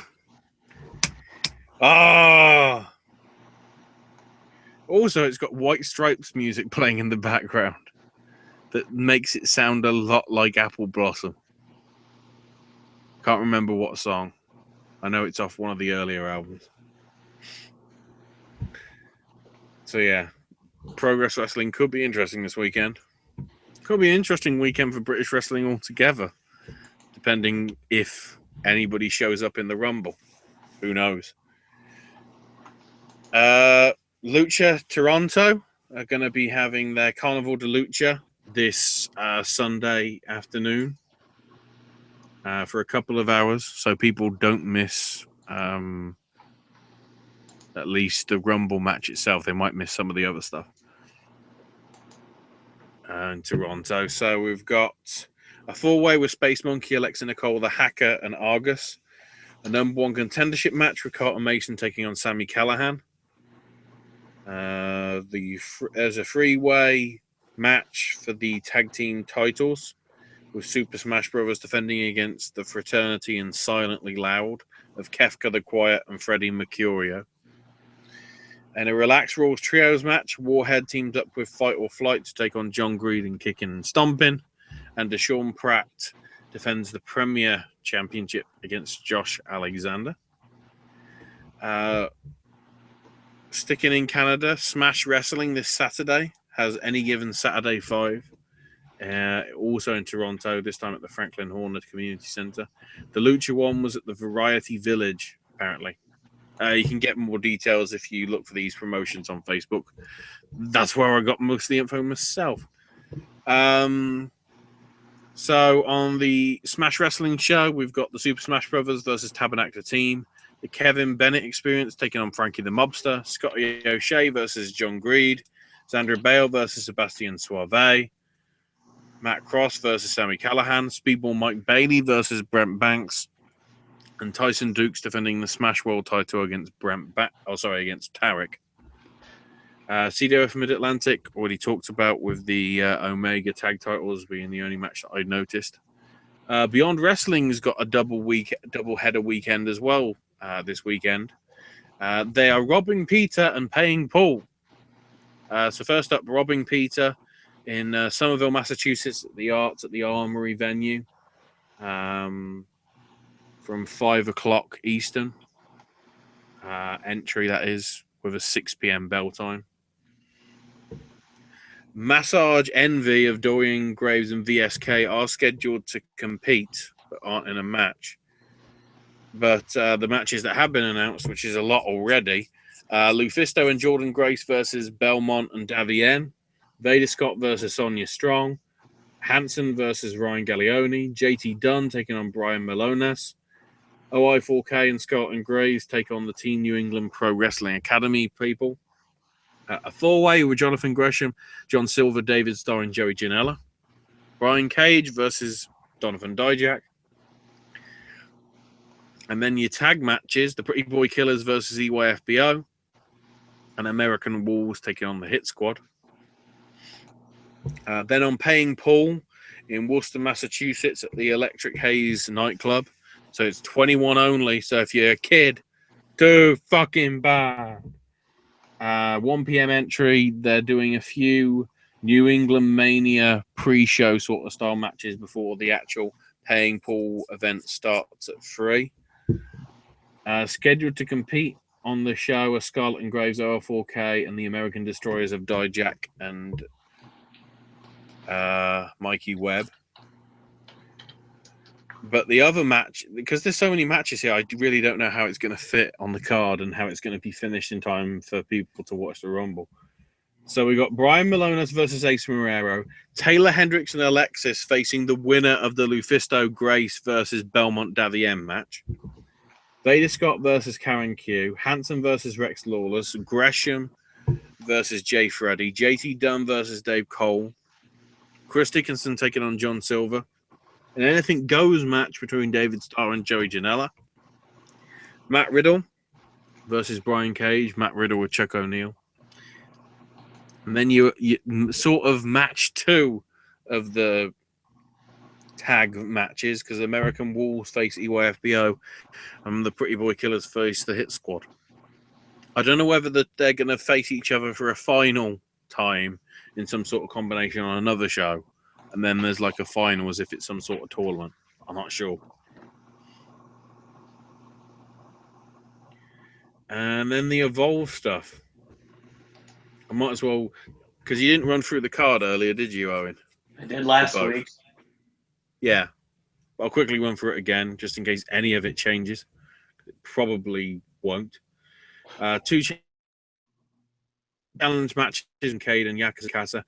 This is all for the day show in San Antonio at the Woodlawn Lake Park gym. I would say, how many tickets were available and everything, but they've changed the website system, so it's now actually all on WWN Live. I'm surprised it took so long for the webmaster to work that out, but whatever. Also on the Friday card, Riddle versus ACH, Zack Sabre Jr. versus Ethan Page. Double main event. I'm doing it in this order because of the certain individual. Of Trace Williams and Fred Yehai defend the tag belts against Timothy Thatcher and Jeff Cobb. And also Chris Hero versus Keith Lee. Should be interesting. Chris Dickinson and Darby Allin also scheduled to be appearing on the show. And then Saturday's show, we've got Dickinson and Yaka versus Sammy Guevara and Jason Kincaid. In the challenge matches, Fred Yehai takes on ACH and Tracy Williams faces the Laredo Kid. A no DQ match between Matt Riddle and Dustin. Ethan Page, Darby Allin, Peter Casser, and more scheduled to be competing but aren't listed. And then your double main event. Timothy Thatcher defending against Jeff Cobb. In the will Timothy Thatcher finally lose the belt because nobody gives a crap about him anymore, whether as a heel or a face. And of course, Chris Hero versus Zack Sabre Jr. in Chris Hero's final match again. Hoping it's longer that we don't see him back in the Indies than last time. Because I think that was a year that he and then came back. So let's hope it's longer than a year. Let's hope it's much longer than a year. Because as we all know, ladies and gentlemen, and especially the boys and girls, Chris Hero ain't nothing to fuck with.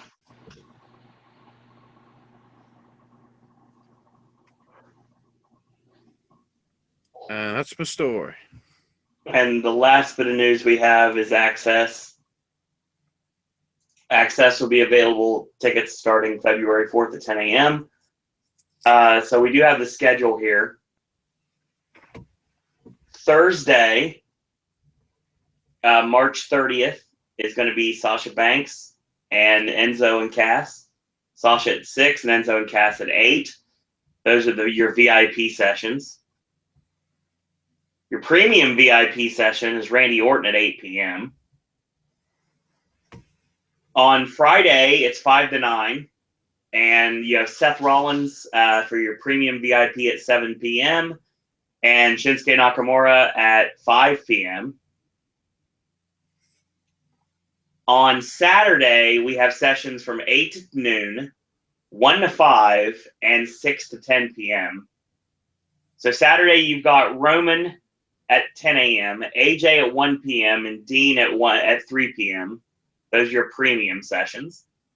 Saturday, you've got Joe at 8 a.m. That's going to be fun. Samoa Joe at 8 a.m. I'm sure he's going to be happy to be there. Nikki at 10, Jericho at 1, Bray Wyatt at 6, Bayley at 8. And on Sunday, session is 8 to noon with your premium is Kurt Angle at 8 a.m., as well as Edge at 10 a.m. And all these sessions, general admissions $55, including autographs and photos with the superstars and legends. Enjoy the matches that are live, the Q&As, the contests, and the main ring. VIP tickets include autograph and professional photo with the VIP star, an exclusive VIP line at the entrance, and an 8x10 glossy of the superstar. Your premium VIP is $190. You get everything I just mentioned as well, but it's with a premium star. Prices are per session, do not include applicable fees. So, no Cena. Boo. No, not listed. I'm sure they'll probably add to this. It's really interesting. No Cena, no Kevin Owens. It does say hopefully more will be added soon. I guess we'll find out. Orange County Convention Center, 30th to the 2nd. So tickets available, Ticketmaster.com. So. Let's end with a random quote from the newsletter. Okada wore a cat mask. There you go. All right. That's your show. That's your show. Almost 4 hours of wrestling content tonight. And we're not done. Smackdown. Yeah. We're too long away from the show. Should be interesting to see who the surprises are at the Rumble. We'll probably talk a little bit about if there's anything news related that's like pertinent to this weekend. We'll probably talk about it sometime during the NXT Takeover San Antonio podcast. Yeah. Depending how long Takeover goes. As soon as Takeover's over, we'll go live to discuss the show. And after the Rumble's over, we'll go live to discuss the show. Takeover is being listed as 2 hours. Okay. from 8 Eastern to 10. See what I happens. don't know whether that means. Admittedly, there is Holy Foley's after it, which I'm guessing are the original. Yeah, because there's all one about Colette's doll obsession, so they are old ones. And then the Rumble stuff. Oh, that's good. The write up for the kickoff show says Renee Young, Booker T, Jerry. So Jerry Lewis, everybody, is gonna be on. God. And apparently the Holy Foley is Mick arranging with Noel to have a lesson in cutting promos. Anyway, Exactly. So that's our show. Ashley, where can we find you on social media? Follow me on Twitter at Ash is my name UK. It's a shame I haven't got a lot of money because I'd send it over to Owen so he could buy a PlayStation VR and Resident Evil 7. Because from all I'm hearing, considering how he is a fan of them, scary things, Yes, it might be up his alley. perhaps. But only in VR. Not in, don't touch it in any other way. I could do that at the repository next year. Or this year now. So quick programming note. Tomorrow Sip and Snack. I got to do the Mutant, the Monster Energy, not really energy, but the Monster Energy brand has sodas called Mutant. So we did that. The Reese cups filled with Reese Pieces and the Jif granola bars. That's coming tomorrow. And Friday, AJ's movie reviews will be a retrospective on the Resident Evil films, including the brand new one, which is opening in theaters, which we're watching tomorrow.